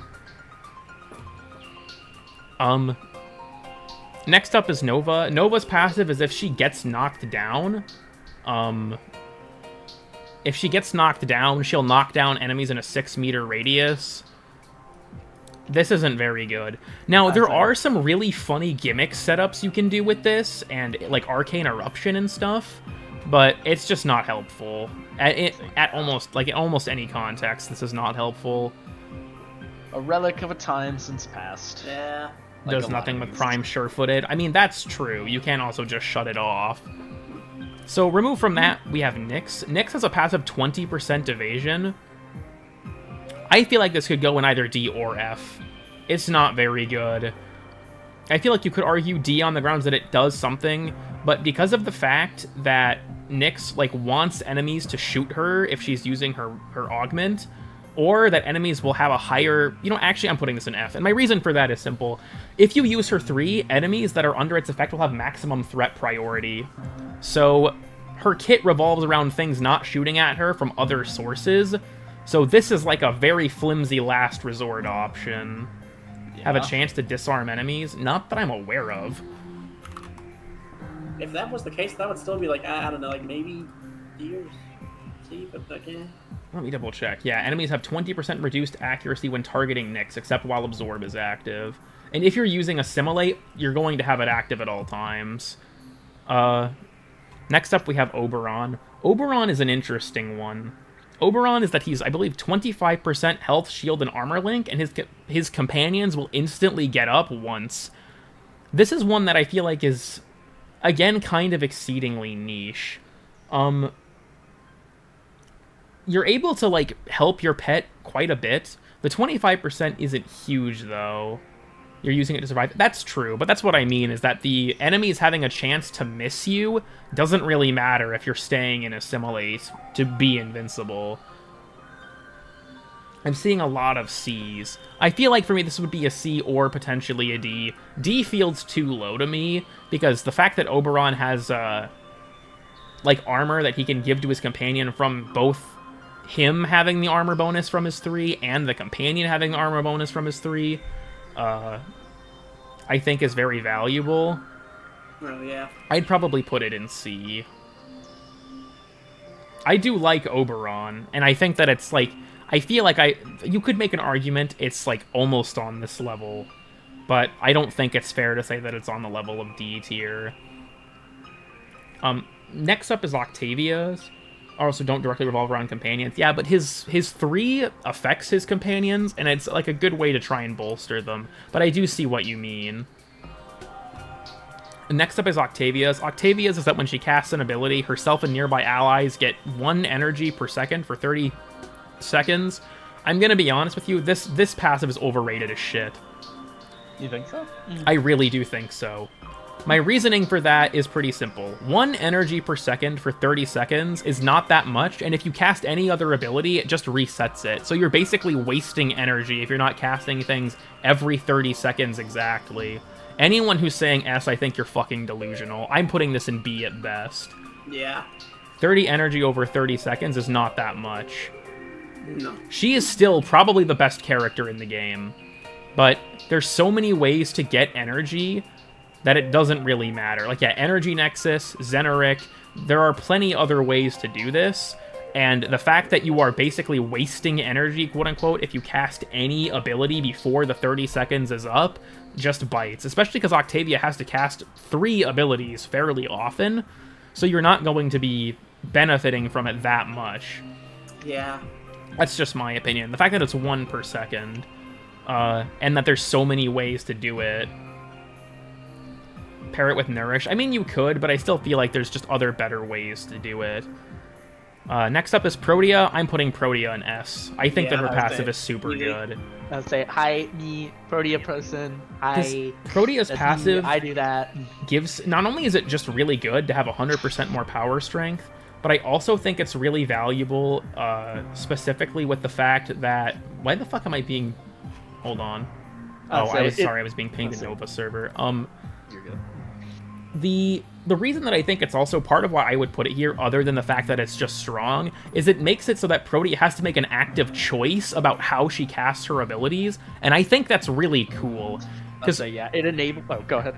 Just, especially with her augments, Protea really has to think about how she casts her abilities, because Temporal Erosion and Temporal Artillery both make it, or Blazing Artillery, whichever the augment is, it's one of the two. I think Blazing Artillery is the normal ability name, but the thing that I think is so interesting about it, especially with those augments, is that... Artillery? Yeah, you have to pick, like, do you want faster armor strip, or do you want the damage of your turret that's following you to be higher, because the turret can only go to 20 stacks. I think that just, it's something that she has to be mindful about playing around, and on top of that, it is just strong by itself. Does it work with Helminth? I don't actually know. Let me double check. Yes, it does. I was going to say, that's what I was going to say. It enables you to also play with a bunch of really good Helminth abilities on Protea without committing a ton of stats to that ability. Like, you could, like an easy one is you can be running negative strength, which a lot of people do, because of the passive, and then you could put like Roar on or something, and then just wait until your 4th cast, and still get a really powerful Roar buff, even on negative strength. Why would you run negative strength, though? Because you have the passive to compensate for it. Yeah, I feel like Protea is an S. I think that it's I think that it deserves to be up there. Like Embers, it allows you a lot more build freedom, and it enables different play styles that you normally wouldn't have access to on her. Yeah, the difference between this and Embers is a lot harder to get working than Protea's, and Protea's is way more predictable. So yeah, and like even in her base kit, it has a lot of uses. Like if you need more energy, you can wait until your 4th cast to make sure you get double drops on your dispensary, because you'll be casting it with as much strength as possible. Yeah. Next up is Corvex. I feel like I'd probably put him in B. He gets a passive plus 3 meters of punch through, which is a decent effect, especially for single target weapons. And on top of that, Corvex plays into his own kit with it. But I think you could also argue that it's gimmicky enough you could put it in C, especially because Corvex's playstyle around his laser doesn't really use it at all. I was gonna say, I feel like the quality of this one varies very wildly depending on what kind of weapons you like using. Yeah. I feel like it does depend a lot on how you're using him. Yeah, if like you're the average Warframe Czar user, then like, yeah, you're probably not gonna see that much benefit from this one, but... Yeah, I feel like I feel like you could argue C because this is niche, because it only works with single target weapons, because like AoEs and stuff wouldn't really matter with this. And if you're going to be spamming his laser, it doesn't really matter. But if you're going to be playing him as a weapons platform, you are typically building around this passive. I feel like, honestly... has a secret passive called Spring Locks. Real? Holy shit, this guy gets it. I feel like I'd probably leave this in... I'd probably put this in C. I don't think that's entirely unfair, because he can honestly ignore it if you're playing around the laser. Scrunga, our reasoning for Chroma in D tier, if I remember correctly. Nah, he's actually currently in F. You could probably move him up to D, to be honest. I don't think it would be unfair to put him up in D instead, but... I was gonna say, but yeah, our reasoning for that was like, it's a nice convenience, but it doesn't really do anything for the kit itself, or like drastically change your gameplay experience. You know, I'll move him up to D for now. Based on how bad everything else in F tier is, he can probably get away with being in D. Yeah. Also, people are going to be shocked that I'm going to do this, because now we've arrived at Revenant. And for those who don't know, Revenant's passive... Let me just pull this up. Yeah, when Revenant's shield is fully depleted, he emits a radial pulse over 7.5 meters, inflicting 100 blast damage. Why are your shields breaking on Revenant? Instant F. And 100 flat blast damage? That doesn't even knock him down. It also has fall off. I feel like if this passive is going off, I'll say if this passive is going off while you're playing Revenant, you have problems a tier list can't solve. Sorry. Realistically. He does have the passive that he's immune to the magnetic water on the planes, but I'm pretty sure that Mesmer Skin does that for him anyways, so it doesn't matter. I'll say that is like a niche beyond niche. Also, yeah, his whole kit except his 2S shield interaction, that's just a weird, honestly, blunder of Revenant's designs, that he has, like, overshield pickups from his 4 and shit. Next up is Rhino, also goes in F tier. A built-in heavy impact. What the fuck ever. It's not good, and it's funny. Never helpful. Technically, it does stack with the mod, but it's still really bad. Rhino's passive is how I found out Warframes have passive abilities, because I remember when I first started playing this game, I had Rhino's passive go off for me, and I'm like, wait, how did I do that? And I had to look it up, and I was like, oh, there are passives in this game? Next up, we have Saren. This one I'm not entirely sure about. Saren's passive is that all status effects last 25% longer. And the reason I'm torn about this is because... typically, you're going to kill things faster than the 6-second status duration. Because, like, I think for Ashe, it's different because he boosts the damage of slash procs, and that's very valuable. Saren doesn't do that. She just boosts the status chance. I'm thinking, like, D. Like, it does something, and it does play with her kit on some level, because she procs a bunch of corrosive, or viral from her 4, but I don't think that it works. Saren plus Harmony, that's true, Ashe just does that objectively better.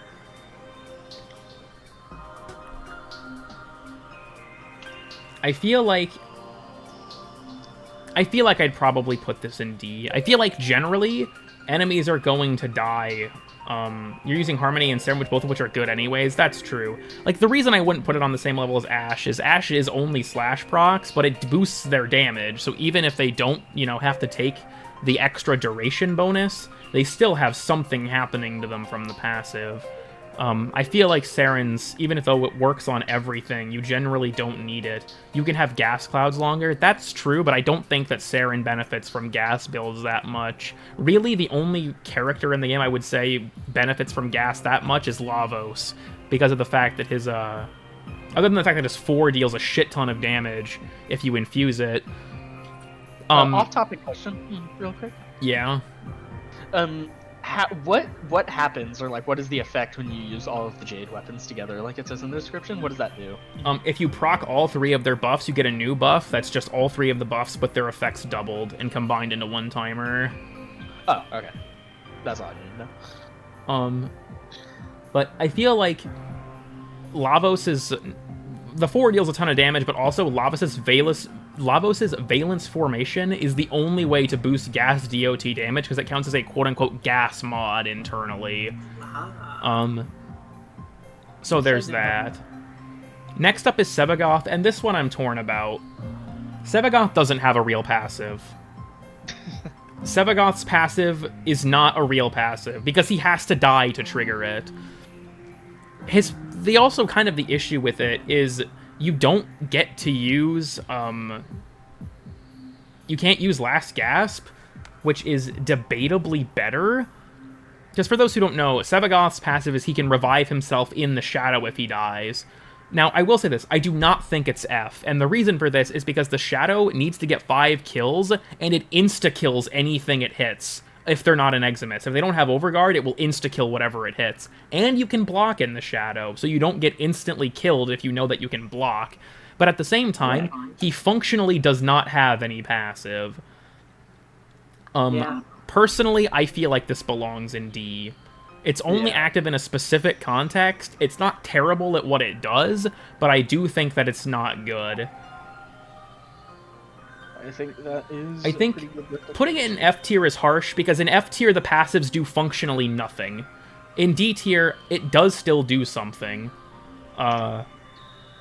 Also, yes, anything that you hit with the dash in the passive, if it doesn't have Overguard, will insta-kill it. Except for things with, like, you know, like mechs and stuff like that. I honestly think that they should give him a passive tied to his Death Well.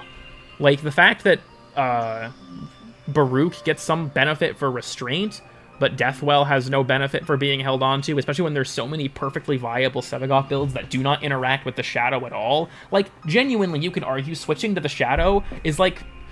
Anyone here play Smash Melee? I think you can genuinely argue that switching to the Shadow is like switching from Sheik to Zelda. Like, you're just switching to a worse character. The Shadow is by no means bad, but it's not, especially with Sevagoth's augments now, Sevagoth is insanely good. I also think that, like, if you have a passive that's conditional on you dying, your goal should be to not die, right? Just in general, your goal is to not die. So, I have to say, that is the video game. I don't think it's entirely, like, it's helpful, kind of, because Last Gasp can help it. I would argue, if you're not using Unairu or Matarai, then in those specific contexts, the passive is probably easier than Last Gasp, but it completely depends. I feel like it should live down here. It'd be kind of cheap. My personal opinion is I think that Deathwell should give him ability efficiency up to like 15 or 20%, because Sevagoth spams his abilities, and I think that giving him like a small bump in efficiency for holding on to the Deathwell would be a completely fair bonus that wouldn't break him, but would give you more opportunities to like expand what you put on him. I think that. So yeah, I think they should do that. That's a good idea. It's easy Last Gasp even in base SP. I agree that like Last Gasp isn't hard in really any focus school, but there are certain areas, like especially in the labs, where it can be a bitch because enemies want to fucking headshot hitboxes.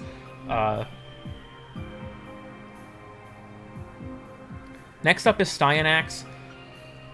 This one is tricky to me, because Styanax's is that he gets bonus crit chance the more shields he has. These are additive with mods, and the bonus isn't that high unless he's using a spear gun. Let me pull up the specific number real quick. I don't even think the in-game thing tells you about this. So he gets 1% per 40 shield, based on his current total, including overshields. Passive bonus is doubled on spear gun weapons. This also stacks additively with mods. The fact that it stacks additively with mods just makes it, like, okay. Like, I personally have primed redirection on Styanax specifically to take advantage of this buff, and without a spear gun, it's still only like 100-something%. I also feel like the thing that kind of throws me for a loop with it, if amps did take 30 years to farm, thank you for the 5. It's not honestly that bad, but I see where you're coming from. I think my thing with Styanax is that, like, he's able to take advantage of it, especially with his spear gun, so it opens an avenue of play for him, but his normal playstyle involves spamming his 4, which does not interact with his passive at all.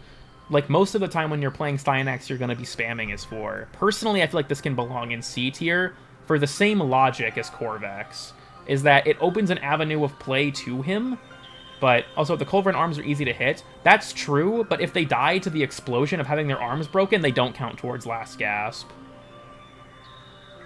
I am just learning all kinds of shit this stream. Pretty much, yeah. I feel like this belongs in C. With spear guns specifically, it's good. But how many good spear guns are there? We have Scourge Prime, which isn't necessarily a crit weapon. Offentus, which is alright, but its buff is what makes it good. And Tenet Ferox. I'm not even counting Javlock. Javlock has fallen off pretty hard, I'm not gonna lie. But I feel like the critical hit is more applicable than punch through. I feel like that's true, but there's also a difference in playstyle. I think it's fair to put them in the same tier. If you wanted, you could maybe say he belongs in B. Maybe you could put him on the same level as these characters, because it is applicable to more things. I guess it also does play with his kit a bit better, but I don't know. We can put him in either C or B. I feel like those are both probably fair. Especially because, unlike Corvex, this would affect any weapon, including his melee. I was gonna say, I think a B is pretty fair. I think we can put him on in B. melee, is it? Huh? Punch there isn't a stat on melee anymore, is it? Well, that's what I mean, is that Styanaxes affect melees. Corvex doesn't. Ah. Next up, we have Titania. Titania's buff is that whenever she casts an ability, I believe it's 4 health per second for 20 seconds. Let me double check this. The game doesn't tell you. That's it. Oh, Yeah, right. it's just Health Octavia passive. I feel like you could put it in the same tier as Octavia, like in the B tier, just because, well, health is like less important of a resource to be like gaining at a constant rate than energy. I also feel like because you're getting like more of it over a shorter period of time, it kind of evens that out, and I feel like they're about the same as a result. You know what I'm saying? Yeah, my kind of main consideration, I guess, is I feel like health is a really easy resource to get. And then, yeah, this also has she has the 25% farther bullet jump and roll. But I feel like with Elevate and Repair especially, you can recover health so fast and so easily. And Titania has built-in evasion bonuses from being in her 4 and using Dust. So she doesn't get hit nearly as often either. I feel like, I don't know, like I could see the argument that it belongs in the same tier as Octavia, but I could also see an argument that it belongs in C tier. Because my reasoning for that is that because she gets a passive evasion bonus from being in her 4 and she can get one from Dust, she won't be getting hit that often. I feel like the energy is more applicable to Octavia because she's going to need it pretty much constantly, I guess. Honestly, you could argue that this means we just move Octavia down at that point. I do think this passive's overrated as shit. Honestly, yeah. Also, thank you for becoming a cool kid, TM Zayek. Oh, hello, Zay. You shouldn't count just because that's an ability. I'm saying in the context of her kit, the passive isn't as helpful because of those things. The passive, I think, by itself is also 80 HP over 20 seconds. Like, when you put it that way, that's not great. He's an all-rounder. This is specifically passive tier list, and Rhino's passive is easily an F. And it's useless. I do not think the passive is useless, and I think that it has some value because she gives it to her teammates, but it's not very good. So, yeah, things that also apply to your teammates like are always inherently just gonna be like more useful because like you may not need that benefit, but like you never know if your teammates do. Like that might be just what they needed. Next up is Trinity. Trinity revives her allies 25% faster and from 50% farther away. I think this is a D tier passive. It is inherently very niche. It's helpful for one context, her pets. Otherwise, if her teammates are down, here's the tricky thing, honestly. I feel like even now, with the merit of the pet rework, it's less useful. Like, I feel like there's also the tricky element of this. At higher level, even with a character like Trinity, oftentimes you are just going to enter Void mode, and your operator doesn't get the passive bonus. That is fucking ass. As far as I'm aware, they don't. I feel like this is okay in terms of like it does do something, but I also just don't think it's that good. Because it's also kind of the same problem that Sevagoth's has. Someone has to die, or she doesn't have a passive, functionally. Like, if your teammate is playing efficiently, you don't have a passive. Yeah. Well, then again, their cat might. There's die, also the element of yeah. Trinity is built around keeping her teammates alive, because she can give them full health and shields and 75% DR instantly. So... Yeah, like, it definitely makes sense for her kid, given, like, the whole medic theme. Fucking Mercy from Overwatch, head ass. But... yeah, I just feel like it's one of those, like, someone has to be making a mistake for it to be helpful. yeah. Next up, we have Valkyr. Valkyr has 2 passives. She's immune to hard landings, which is whatever. They're super easy to avoid. And she gets up from knockdowns 50% faster. This one is honestly weird, because I think it's actually a helpful passive, but I also feel like at the same time, Isn't she immune to knockdowns in her 4 anyways? I believe so. I would have to double check, but I don't think that I don't think it does a ton for her, I guess. Like, for Valkyr specifically. This is also just, in a way, Atlas's passive, but worse. Yeah. I feel like the biggest thing is, even, like, if it doesn't work while you're in her 4, Valkyr is completely immune in her 4, and the main reason you wouldn't want to get knocked down is because that'll cause you to get, like, comboed and die. And if you are completely invincible, that does not really matter. Yeah. So Citrica's hard landings are annoying. If you, like, I still take them on occasion, but all you have to do is slide to avoid them. Like, isn't she immune? That's what, I believe she's immune to knockdowns in her 4, because I believe she becomes status immune. Personally, I feel like this could live in D tier. Like, in isolation, this is an alright passive, but I feel like it being on Valkyr specifically isn't that great. I'd say, yeah. Doesn't even work in social spaces. I was gonna say, if it were on a stickier stickier... What the fuck are you talking about? Am I stupid? Yeah. Anyway, if it were on a squishier Warframe, I could see it, but Valkyr is very tanky, so I feel like it's less useful on her, like you said, just by merit of it being on her. Yeah, because I do think it's important that you have to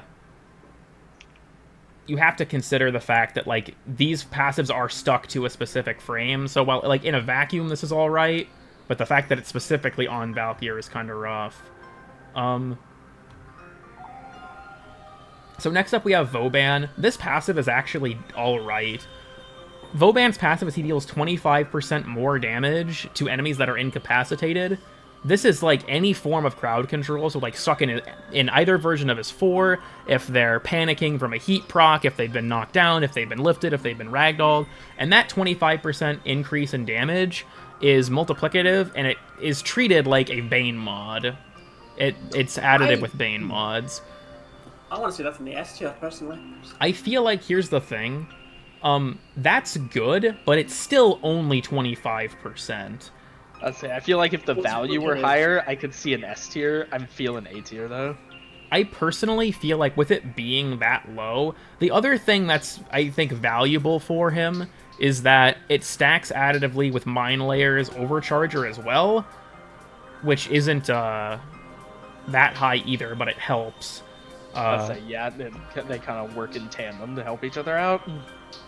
I feel like... Overcharger... How much of a damage boost is base Overcharger? I have to look. I'm feeling A, maybe high B, debatably. But it plays well with his kit. Just doing what Vauban's good at gives him a free damage bonus to everything, and then that's a multiplicative boost. I feel like I'd say that this is probably an A, maybe high B. I guess that just is a matter of perspective. A, yeah. Multiplicative is always good, honestly. Next up is Volt. Volt's passive is static, where he gains, like, Volt's passive is that he gets up to 1,000. The issue with static is that this is good early game, but late game, the 1,000 damage is just not that helpful, because as far as I'm aware, it doesn't scale with almost anything. I'll double check this real quick to make sure. It does have a lot of uses in making, normally, weak as fuck, like, non-weapons, or like spears for fishing and, fucking trank guns for memeing around and shit viable. Yeah, it is affected by critical hits and the combo counter from sniper rifles, but it only applies to one hit, so multi-shot doesn't affect it, and it doesn't scale with any form of damage or elemental mod. I do feel like the most valuable, like, I'm thinking D tier, and the reason for that is what Nitro stated. It has a niche in that you can use it for things like fishing, and it is legitimately good early game because you're able to build up quite a bit of damage. But later in the game, like, the 1000 damage just isn't that helpful.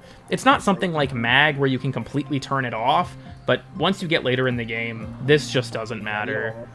You'll almost never notice it. It's good early game if you're, like, there's a hard target you're really stuck on. But... Next up is Varuna. This is an easy yes, if you want my honest opinion. Status immunity at all time means that if we're going to have Lavos in this tier, Varuna has to be in this tier too, just logically. Yeah. She can also not die and get the heavy attack efficiency. Yeah, she can give those parkour velocity, which are, like, all of these are super useful. Okay, are we ranking her 4 passives individually? I would consider them all together because Varuna is a character. And the fact that you can switch between them is also really valuable. But I feel like the only one I actually don't really love is her 4, purely on the merit that it, again, relies on you dying to do anything. But if you're in a situation where you think you might die, you can use it. You just can't switch in and out of it because you'll take a penalty. But more parkour velocity. Yeah. I feel like parkour velocity, especially, I feel like it is the best kind of non-ability movement speed you can apply to your character. Especially with her 1's movement speed bonus, but honestly, the passive status immunity for nothing at all times makes this S by itself. Oh yeah, it's so strong. Next up is Wisp. I think Wisp makes a strong argument for S, at the very least A. Honestly, in the air, congratulations. Wisp's being that, yeah, she's invisible while airborne. Now, if memory serves, this form of invisibility is easier to break than other forms of invisibility. Let me double check this. Yeah, until she lands or fires a weapon. The cloak doesn't wear off immediately after landing, but silenced weapons and stuff do still remove it. You can melee without becoming visible, but no form of using a gun will. I think the thing about this, though, is that, like, why I feel like you could genuinely argue that this is an A tier, or an S tier, is that she can just spam, like, a glaive or something and just stay in the air forever. I did not know it counted if you fired a weapon. Even... I feel like... Specifically... I don't know. I feel like I would personally put this in S. Even if guns, silenced or not, break it, the fact that you can use it for glaives and shit is just ridiculously strong. And it allows her to just float through missions and not get aggroed by anything. I think this is a really, really powerful one. You can just go invis before shield gate is over. Yeah, or you can just double tap her too. That makes you invincible. Oh, yeah. I personally think that this is an S tier passive. I think it's really, really good. Now, if you wanted to order this, I would say that Varuna would be higher than it, but I also feel like I would personally say it's better than the ones in A tier, just generally. Next up is Wukong. This has the same issue as Sevagoth. That only triggers when you die. There is a benefit to this one, though, in that you never actually die. And I feel like because of that, I don't feel like I can put it in D tier. Because Wukong doesn't have to actually die. Like, Inaros is up here in B because he can heal, which is helpful, and his self-res is easy to trigger. Wukong's is really good. It gives him a bonus for dying, but Inaros actually has a passive outside of being dead, and even beyond that, like, Wukong is a character, once again, dying to trigger a passive I think is bad in general. The problem with it only triggers 3 times a mission, and then you have no passive anymore beyond that point.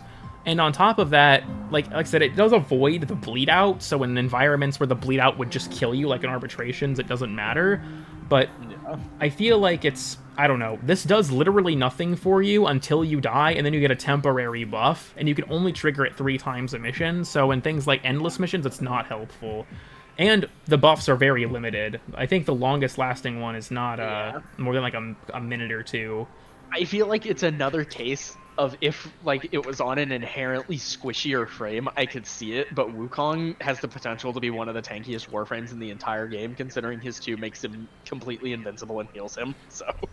Yeah, like, I don't know. It's like, give Wukong a random, very powerful buff for dying. There's no way that you can control it, and there's no real way that you can predict it unless you're dying on purpose.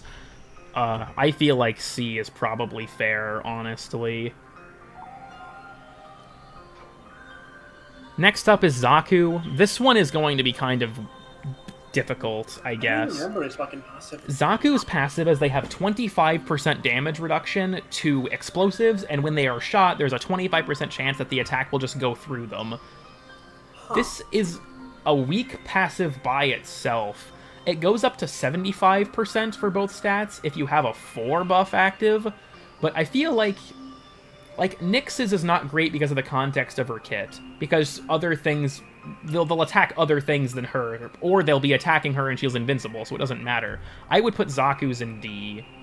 I think that while the 4 is active, it's good, but I don't think it's fair to consider it only when the 4 is active.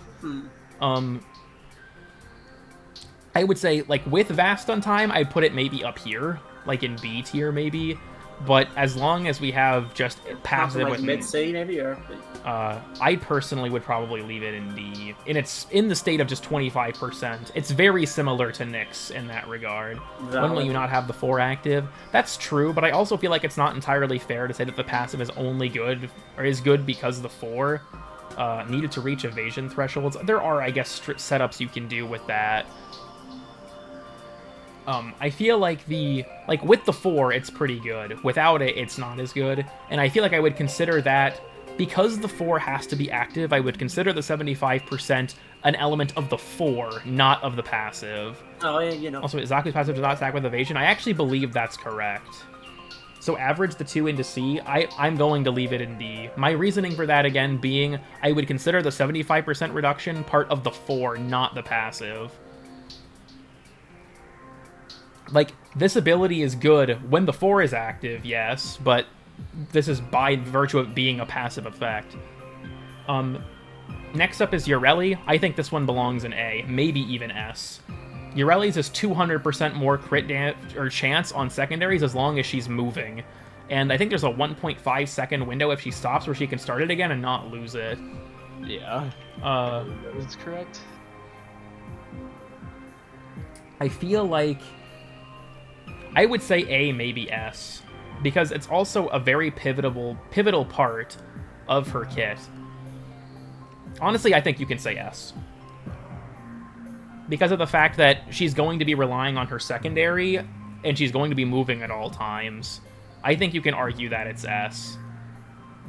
It's not like Styanax's down here where you have to bend over backwards for the high crit chance by building into your shields. And it plays nicely into how she works. And I honestly think by the same virtue, I would put Zephyr in S2.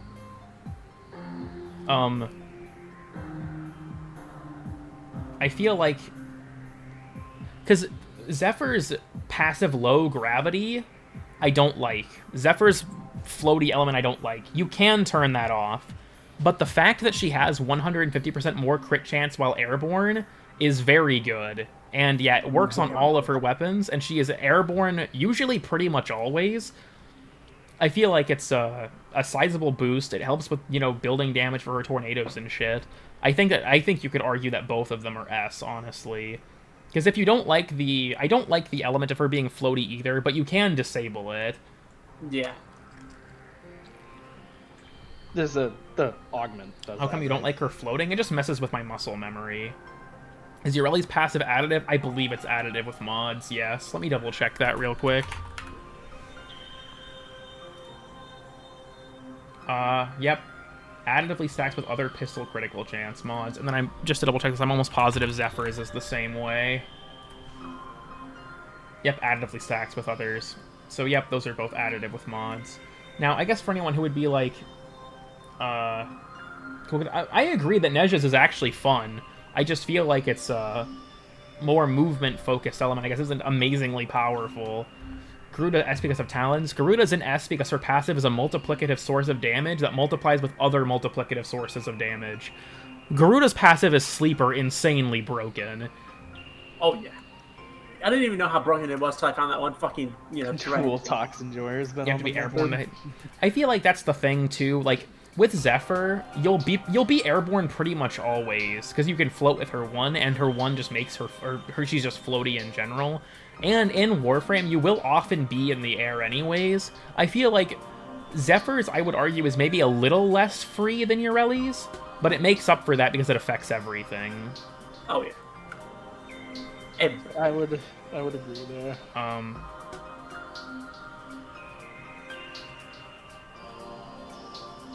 Three frame shift here's a fun factor was considered. I think you could argue that, like, if you wanted just a personal, like, I find blank fun, Garuda's passive also works in Arcwing. I actually didn't know that. Ooh. Updated feat tier list? No. So I guess That's sad. if we were to evaluate this, we can go over some controversial ones. I guess the first question is, some people said that Lavo should go down to A if Varuna is going to be an S. I don't think that's an entirely unfair opinion, honestly. I think it's a very valuable effect, and I would argue it's better than Atlas's, but I also think that you could make an argument that he deserves to be moved down if we have something as strong as Varuna and S. I was gonna say, yeah, I think, like, by the rules we've set for ourselves, he kind of has to go down into A, but also, like, I still agree that it is just a better version of Atlas's passive. Here's what I think I'm gonna do then. I'm gonna put Lavos in A, and I'm gonna move Atlas to B. Because I think the fact that Atlas is knockdown immune during his 1 anyways, I think is actually a fair reason that his passive isn't as helpful in practice as it would be on paper. I think also kind of the differing factor is that it's just knockdown immunity, where Lavos and Varuna get full status immunity. Yeah. A part of his passive. That's the thing, was he has to pick up an energy orb to trigger it, so there is an activation condition, versus Varuna, who can have it for free just whenever she wants. Technically, you have to activate it, but yeah. I mean, you don't have to pick anything up, or you don't have to expend any resource. She can just use it if she wants to. I feel like it'd probably be fair on that, to move Lavos down here. We can switch these. Have Lavos down here, and then at the same time have this, in the B tier. I argue summon B. Chroma's second double jump / bullet jump is not this good. I'm surprised people are arguing in favor of it so much. It's not necessarily bad. It's just comfortable. It doesn't help, but like it is very nice. Like I like it, but it's not something I'd actually actively put on any other character sort of thing. I'd say, yeah, you gotta like. Yeah, I feel like that way. It's like, a good way to think about it is like, if we could helmet passives, would I put this on someone else? Nah, probably not. Okay, well, I say that, but then again, the Shadows passive is so mid that maybe I would, especially to get I feel like, that's kind of a flawed argument. I guess maybe you can put it over anything other than D tier, but like, I guess, would you prefer the passive over anything below, aside from anything under it, and like the tier list sort of thing? Like, would you prefer it over, say, Banshee? No. So, I also think feel the like highest one to go for Chroma is D tier. Just want to mention for saying time to rank Arcwing and Mech passives. I'm pretty sure none of them have any passives, so they all immediately enter F tier, because I don't believe any Arcwing or Mech has a passive. Yeah, I'm fact checking that right now. No, it does not look like it. Also, isn't Lavos' augment technically part of his passive? I think counting Valence Formation as part of the passive is cheating, because it's an augment. That would be like saying Critical Frost is part of Frost's passive. I'd say, yeah, that would make Lavos passive like fucking S+ tier. Because that augment is so broken. Yeah, I feel like, I don't know, this is the current list. I guess this has already been going for almost 2 hours. We'll take these last 10 minutes before we hit the 2-hour mark for people to argue if they think a certain frame should be moved. I think moving Lavos out of S and then moving Atlas down, I think is completely fair. 240% crit for free. I think, my opinion, I guess, is that Venari is only really useful because she's a second companion. I would consider it part of Frost passive. You have to run a mod for it, which is why I'm not counting it.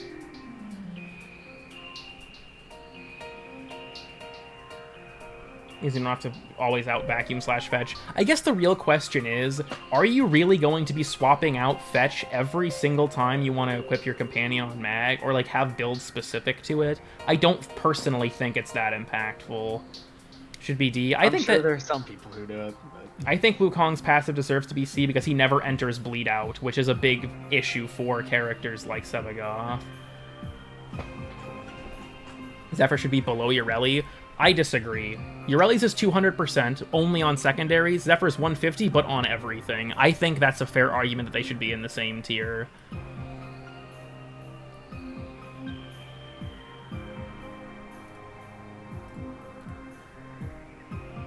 I think all frames should be moved to S except for Limbo. Thank you for your insight.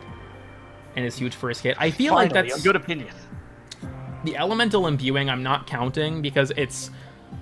I guess it's a function of how he works fundamentally, but I feel like it's tied to his abilities. Like, if you get rid of an ability, you get rid of its element. Is it really truly passive at that point?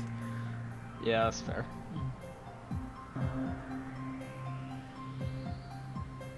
Makes it substantially better than Mirage. I do think, like, you could potentially argue that Nezha's could be moved up. I don't think that's actually entirely unreasonable. I do think that the fact that it has more synergy with his kit than Mirage's has with her kit is important to note.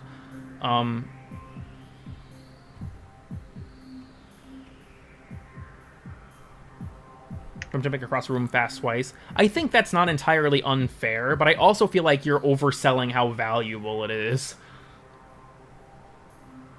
Because, like, Mirage's makes her very fast, but Nezha's has an internal synergy element, so I'm a little torn. I feel like if we're going to say that these are both, like, movement ones that are, like, helpful but not insane, we could leave them here. Nezha's has some internal synergy with the fact that he has his 1.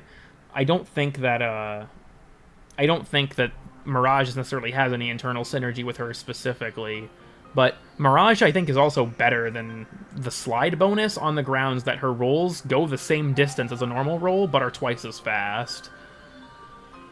Corvex and Styanax should be in the same tier. We kind of discussed this, but the thought was that Corvex's punch-through only applies to single-target weapons. Styanax's crit chance applies to all of his weapons, regardless if they're AoE or melees, which makes it better.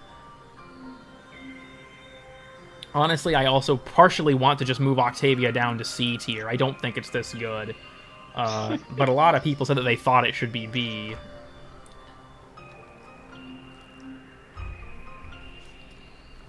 Because I absolutely think Octavia's is overrated as shit. The only reason I think it's valuable, I guess, potentially up here is because it is given to her teammates. But it's 1 energy a second.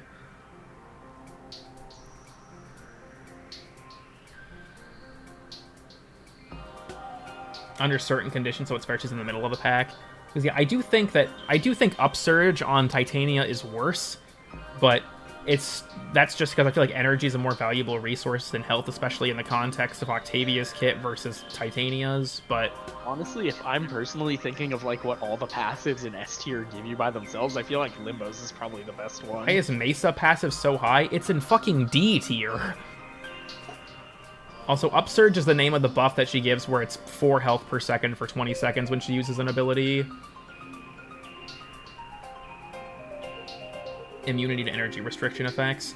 I feel like the reason that we have it where it is specifically on the grounds of the longer shield gate duration and the toxin immunity. If you want to say because she uses her shields as energy, we could put her higher, I don't think that's entirely unreasonable, because it allows her to use her abilities more often. But I also feel like in the context of Hildren, what ability are you spamming? Your 2, and that gives you all your shields back anyways? Equinox's passive should be D. I personally am comfortable leaving it in F. Does it technically do something? Yes, it's just genuinely so minor it doesn't. It actually does not matter.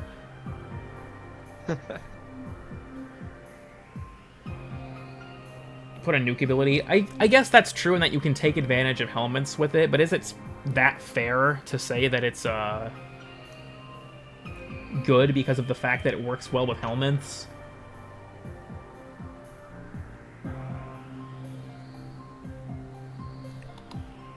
Here, I guess based on what some people are arguing, move Hildren and Korra up. Korra because of the bond mods specifically, and Hildren because of the fact that her shield as energy lets her do things with helmet abilities.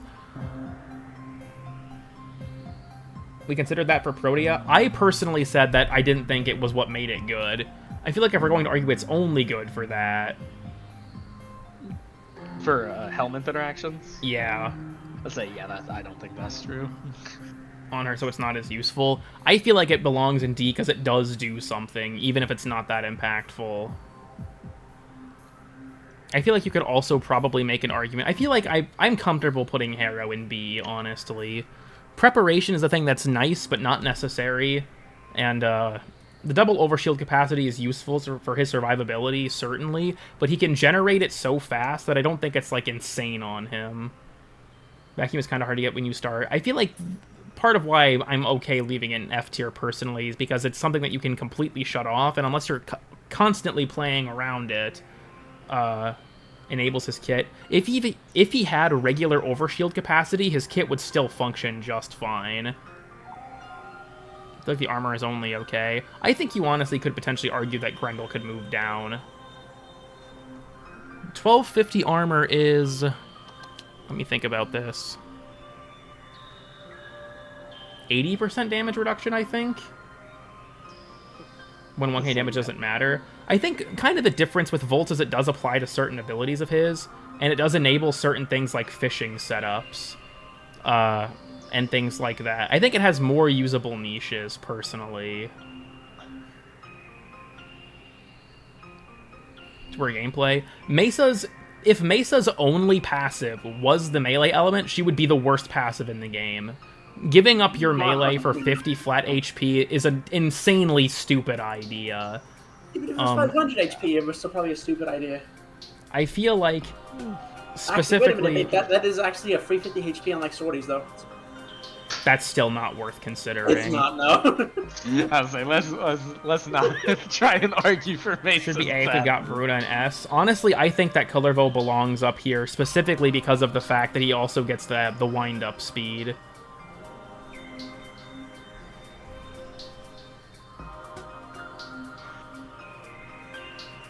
I feel like...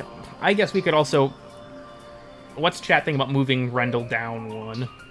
I feel like because he has so much health, it plays with his...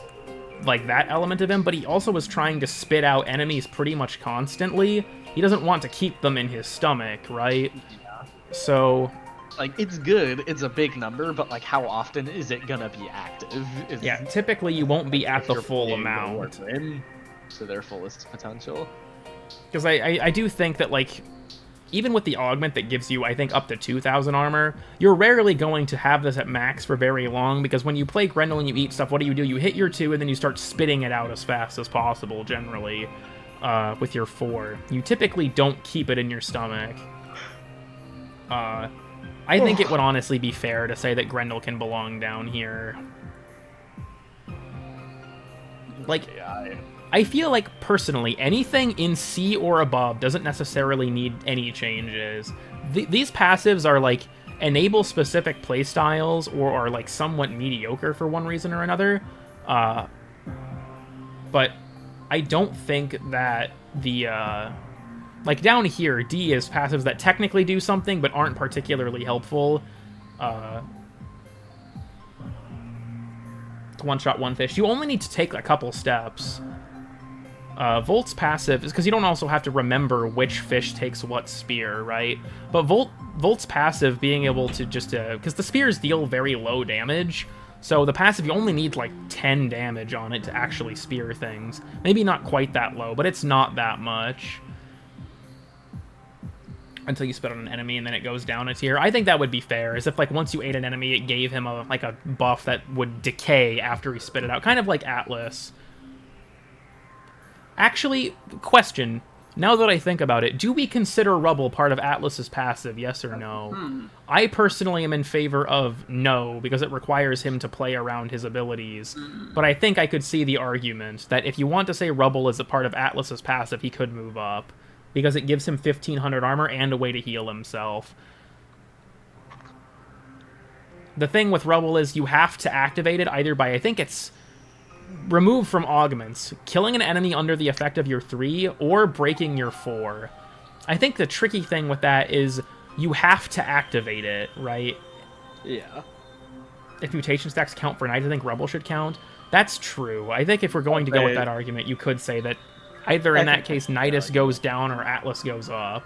I think in that instance Atlas could go up. I think that's a very, very fair point to make. It unlocks with an ability. That's also something too. Or if you're playing Atlas without gathering Rubble, I think that that's also a fair point. Rubble has its own issues, though. Bring Nidus down. I think Nidus is so good specifically on him because of the fact that it enables him to have really high damage on his 1 and to not die.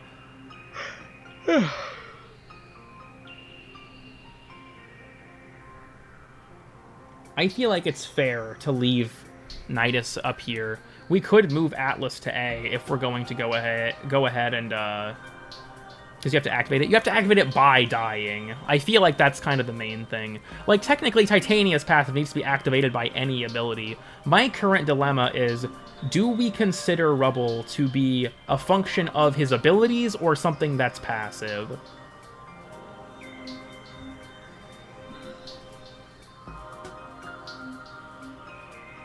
Because I think the question becomes, like, if we're not going to move Atlas up, Nidus has to come down. This has been a very insightful discussion. If Atlas is A, then Lavos has to be S. I think if we count the fact that Atlas can heal and gains armor off of it, then you can argue that Lavos would be a higher A than Atlas. I guess this also is kind of the question of how helpful is the armor by itself, because of the fact that you are invincible while you're using your 1, right? Like, the armor is helpful, especially if you're using the augment, but I don't want to count augments as part of passives necessarily. Sorry, I'm thinking about the car video. You know, here's what I'm gonna say. We're going to count Rubble, and I'm going to leave him in B tier anyways. And my reasoning for that is pretty simple. He's invincible during his 1, and while the armor is definitely helpful, I feel like without the augment for his 1, Rubble isn't as important of a mechanic, and if we're going to say that his passive is what enables Rubble to be good, I don't think it's fair to move it up. That's my rationale for that. How is Ember not an S? I think the main thing that limits it for Ember is the fact that she has to have high enemy density, and she can't be one-shotting things. Do an augment tier list? That would take a fucking eternity.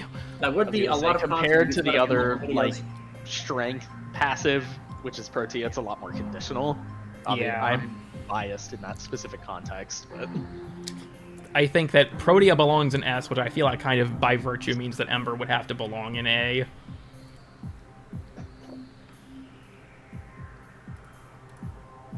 Saren should be F tier. I would count Saren in the tier of her passive does something, it's just not super helpful. It's not like a thing where another function of the game lets you remove your passive.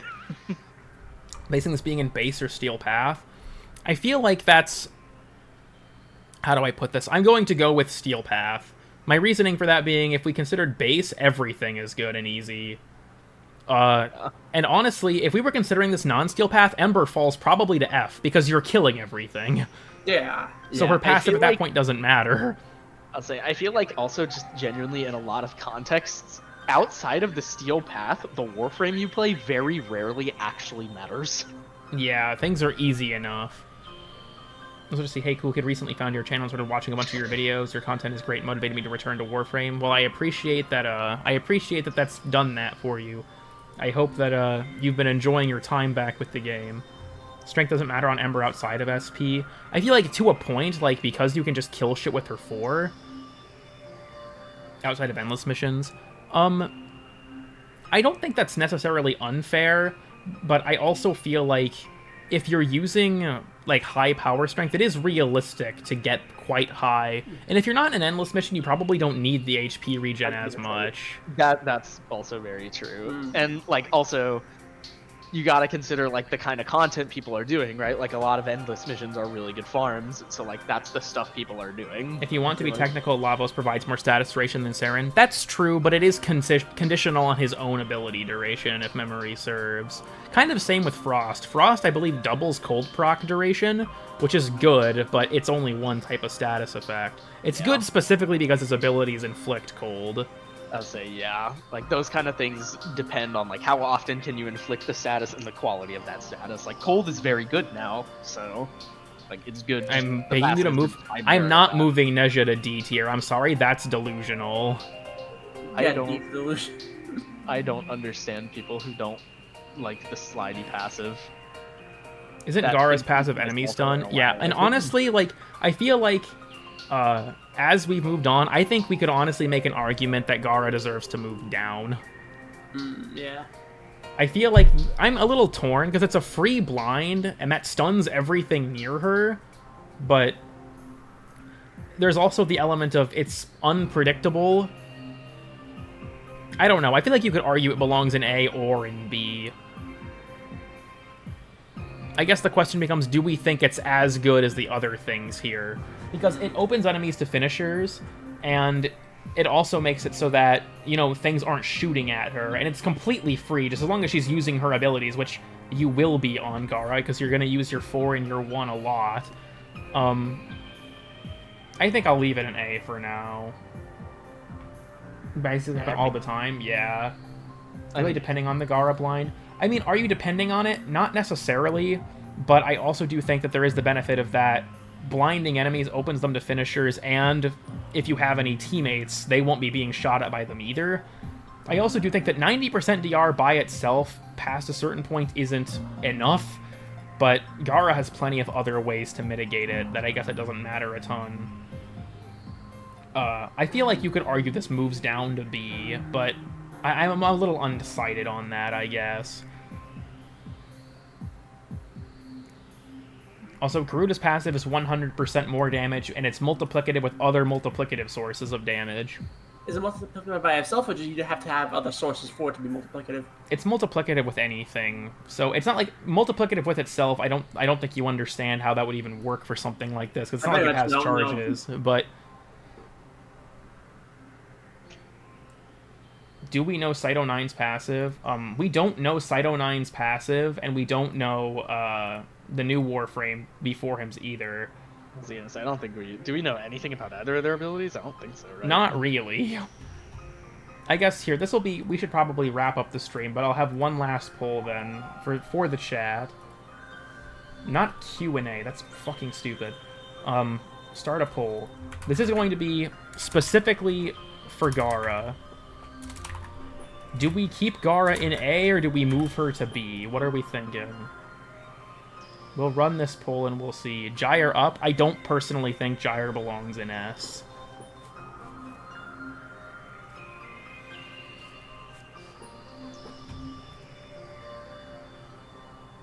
This will be our last thing before the stream ends. I think it's interesting that we have, like, at most a quarter of the viewers vote. There's a lot of choice paralysis.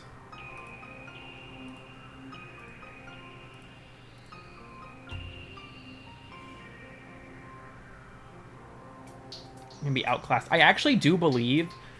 Actually, that's a fair point. I believe that with Cathode Grace, if memory serves, her passive doesn't kick in until it gets to the number of electric procs over Cathode Grace's bonus. Is that correct?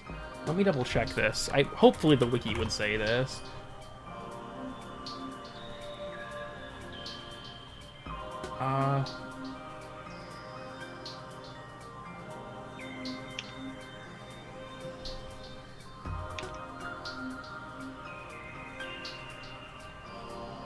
Let me look and see if it says anything about it.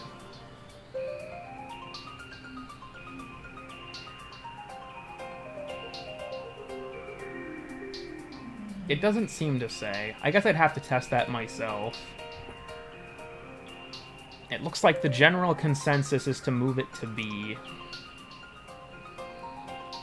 Alright, I'll take that. We'll go ahead and move her down. Can we vote on moving Wukong? I don't think Wukong belongs in D. Like, we have 3 passives that are contingent on death. Putting Nova in a bad tier. Nova's passive is shit. I don't even think they would argue against that. Sevagoth's I think is bad because it locks you at a last gasp and can be difficult to work with. Inaros has a passive that heals him for finishers, and his self-res is easy to trigger. Wukong's I think is technically the best of the undeaths specifically, but he still has to die.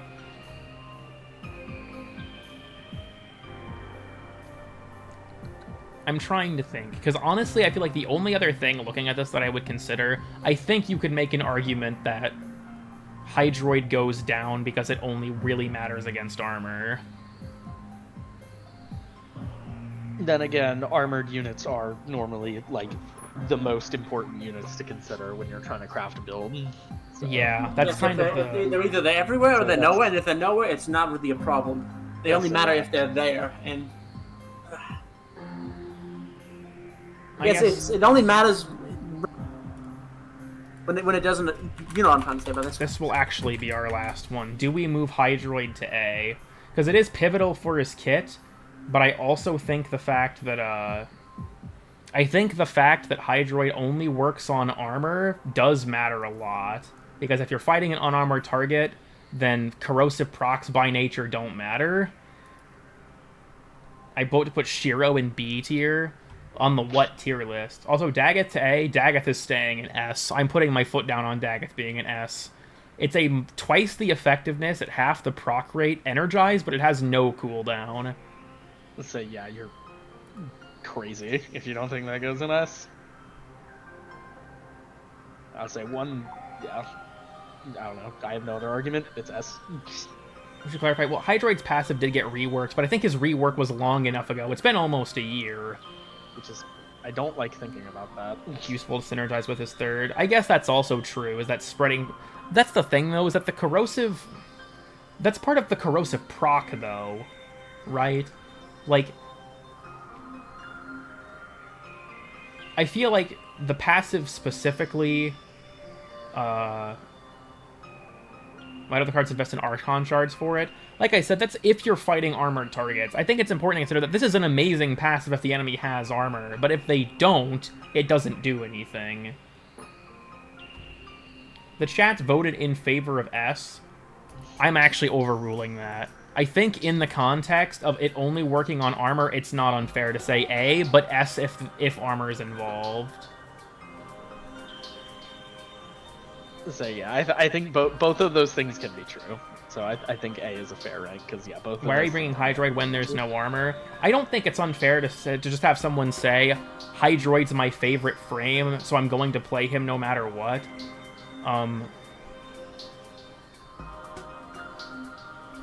Also, democracy much? I'm here to gather opinions. This is still my tier list.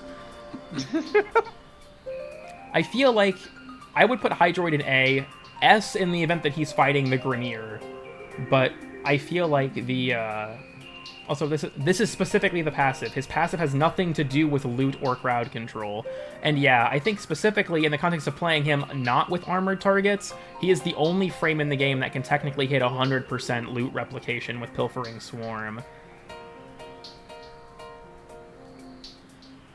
He can still get armor from corrosive procs. That's true, but that's not part of his passive necessarily. That's part of his 3. I feel like I'm going to put this in A and say that it's contextually S tier. It's like corrosive, right? Like corrosive as a status is contextually S tier. Came with the Petrify augment. I guess that, if it scales, hold on. I'm curious. Orgaze. Let me look. Okay, it can hit... I feel like this is a little bit disingenuous. Yes, Orgaze can hit 100% at 400% power strength. That's a lot of fucking power strength. Versus Hydroids that just does it.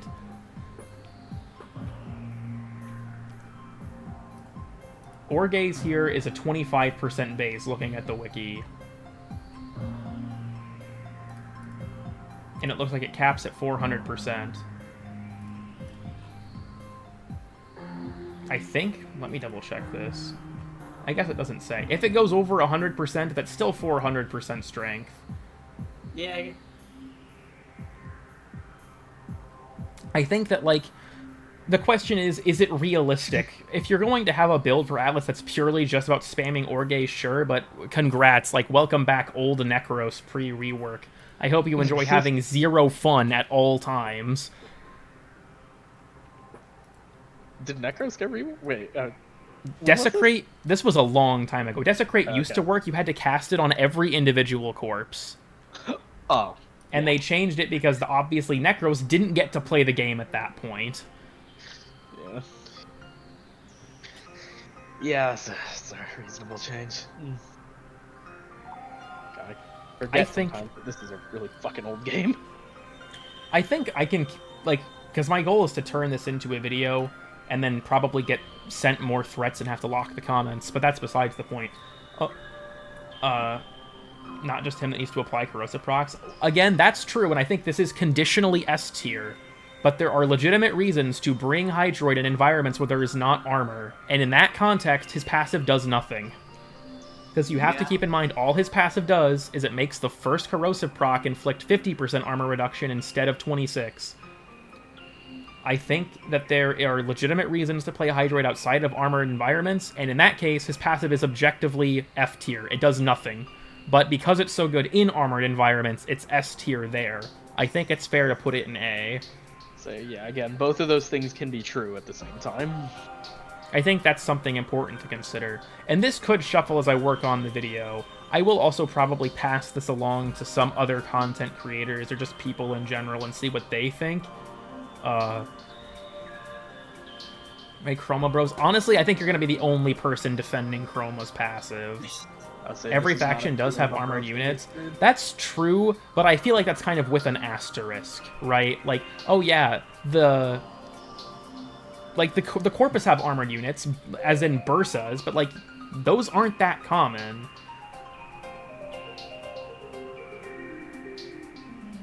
I feel like it's kind of the same with, like, on Deimos, then yes, I think it's still good there because there are plenty of Deimos infested with armor. But outside of that particular context, I don't know if it's fair to be like, well, yeah, there's armored units because of Tar Mutalist MOAs. Like, I guess technically, but that's a very specific niche.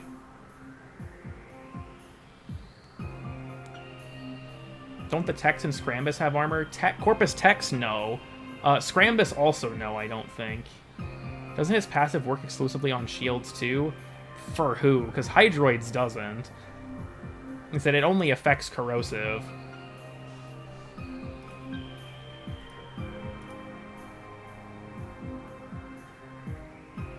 Robo-Dogs and the small mechs? That's specifically in the context of fighting a sister. Oxium Ospreys? Oxium Ospreys are easy enough to kill. Like, once again, that's a technically yes, but I don't feel like... Like, why would you want to remove armor? Because the enemy is tanky and difficult to kill, so you want to get rid of their damage reduction. Are you struggling to kill an Oxium Osprey? They will literally kill themselves if you're bad enough at it. I'd say, yeah. It's Again, a fucking fallen thing. It's harder to make a fucking Oxium Osprey not kill itself. Acolytes, Assassins, and Kill Squads can spawn regardless of faction. While that is true, I feel like that's also a very specific context, because there are certain missions where you might want Hydroid or not want Hydroid or what have you, where those can't spawn. Like, if you're in any kind of Assassinate, Acolytes do not spawn. If you're in Ascension, Acolytes don't spawn. There are some environments where they don't spawn. I don't think it's unfair to say that he's valuable against Acolytes, but I still think that it's... I feel like we're getting caught up in semantics. If you're fighting the Corpus, 95% of the enemies will not be affected by your passive. The ones that are, it typically doesn't turn the tide against them, and Acolytes are once every 5 minutes. Like, versus the Grenier, where every single enemy, virtually, is going to be affected by your passive. It makes a much bigger difference in one environment than the other. I don't feel like the chat here is connecting on the same wavelength with me as this. I think that the... Also, Treasurers have 99% DR on their shields. I don't think they have armor, but even if they do, that's not a factor. What makes Treasurers difficult is the fact that their shields are insane. So yeah, I fucking hate that other. Treasurers have no armor? I believe that, yeah. I don't believe they do. Like, in the labs, I'd say Hydroid is good, because of the Arcanoids and stuff. Even if a lot of stuff there doesn't actually have that much armor. He's pure corrosive now. Did they change his tentacles off of magnetic? Because his tentacles used to be magnetic. Let me double check this, actually. I guess I never actually bothered looking. It doesn't matter for the specific purpose of this passive, I'm just curious. Okay, yeah. Tentacle Swarm deals corrosive damage, and it deals true damage when it contacts the enemy for the first time. So they did change it off magnetic. Isn't he still a magnetic progenitor? That's kind of funny, actually. Who? I think that Hydroid is still a magnetic progenitor. Let me double check. Yep, Hydroid's still a magnetic progenitor. Well, that doesn't make sense anymore, but neither does Oberon and Toxin. A lot of the progenitors just don't make fucking sense. Excalibur's fucking impact, like, bro. I think, like I said, this might change a bit as I gather other opinions and, like, work on the video this will ultimately be in. I'm mostly happy with how this looks, though. I think we've done a pretty solid job here, gentlemen. I think this is fine.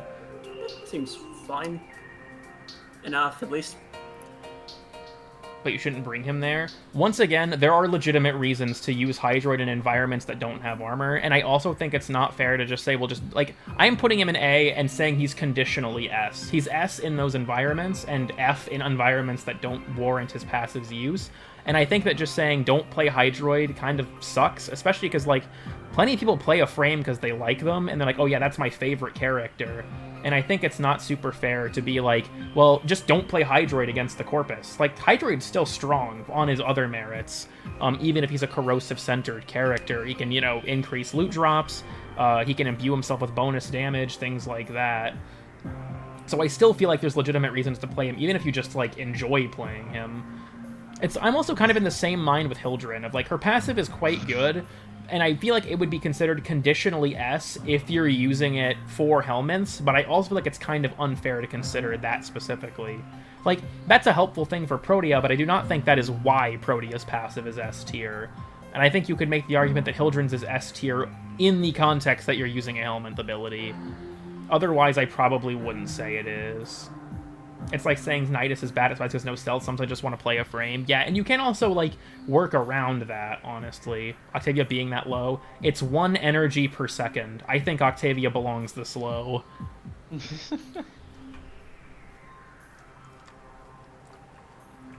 I'm not... Honestly, if anything, I'd move Octavia lower.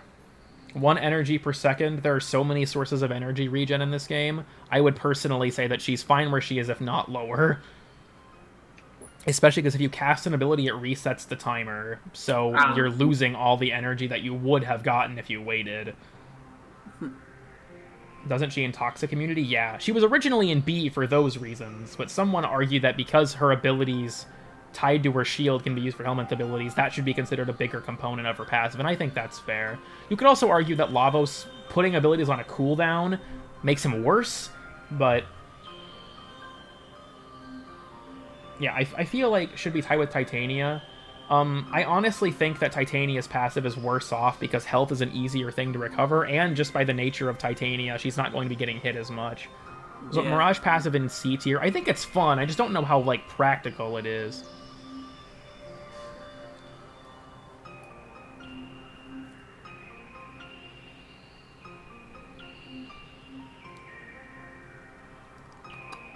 I'm kind of... I feel like I've said I was going to go for a while now. I feel like you could make the argument that you could move Mirage and Nezha into A.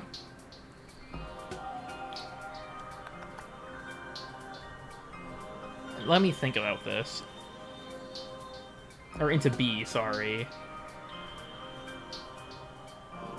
The question is, I guess... because I feel like... yeah, rolling is more useful than sliding, kind of just generally. We could potentially bump Mirage up, because rolls also do give you damage reduction. Huh? I said, what is this, Dark Souls? I'm gonna shut the fuck With her up. first alongside the healing. Once again, that's a function of her first ability, not her passive. I don't think it's fair to consider that.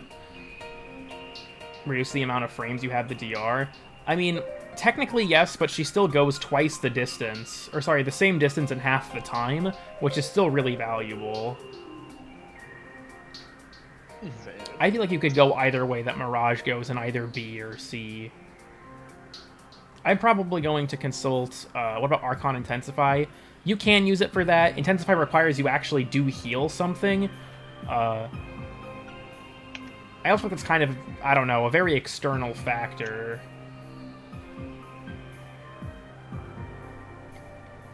I don't know. Personally, on Titania, I'd use Precision Intensify, but... And watch the fire rise. Yeah, honestly, I'm never posting something like this at the subreddit ever again, let alone anywhere else. I feel like I'm gonna say move Mirage around a bit. I'll say that'd be... Funny idea. I'm gonna call this fine for now. I'm gonna show this to some other people and get their opinions to sort of solidify it. She wants Furax for fire rate. Mesa's the only...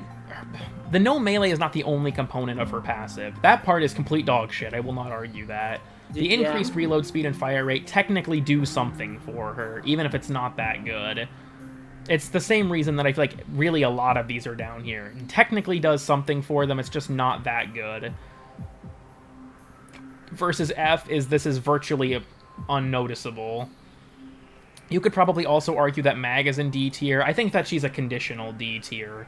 If you're cognizant of the fact that her passive doesn't work with Fetch and Vacuum, then she's probably in D tier, like if you're constantly aware of that, but still pretty bad passive. I agree that it's not a good passive, but I don't think it deserves to be on the same level as Sevagoth. That's my rationale. I think Sevagoth is a worth save yourself from death passive. I think I'm probably just going to go ahead and call it here. It's been almost 2.5 hours of this. Gosh, I can't believe that. This was a good time. So I think I'll run this by some other people to try and solidify my opinion, I guess. My main concern with making a tier list of anything is that tier lists just cause people to argue. I unintentionally just unplugged my headphones. What? Professional Hold YouTuber, on. yeah? Let me plug these back in real quick. Sorry, I'm very close to my microphone right now as I'm doing this. Hello. Cool ASMR here. If I could fucking see. Hold on.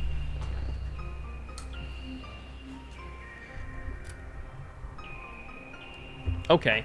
Anyways. Also, Gyre not S's mid-take. I personally don't think that Gyre's passive, especially, like... I'll have to do some testing, but because of the fact that her 3 gives her so much up front, I don't think that she's super reliant on the electric proc specifically. I think that she's fine in A. Because, like, the question is, do we think that Gyre's is as good as something like free status immunity or, you know, easy access to full combo heavies and things? Is that I'll pass this around and get other people's opinions. This is ultimately mostly just my opinion as well, but I think I'm probably going to go ahead and call this here. So, thank you all for showing up. I'm sorry if I've made any of you very upset. Again, this is all just my opinion, and I'm doing my best to at least rationalize why I think certain things belong in that spot. Go in the Discord server and tell us we're wrong. We'll make sure to ignore you.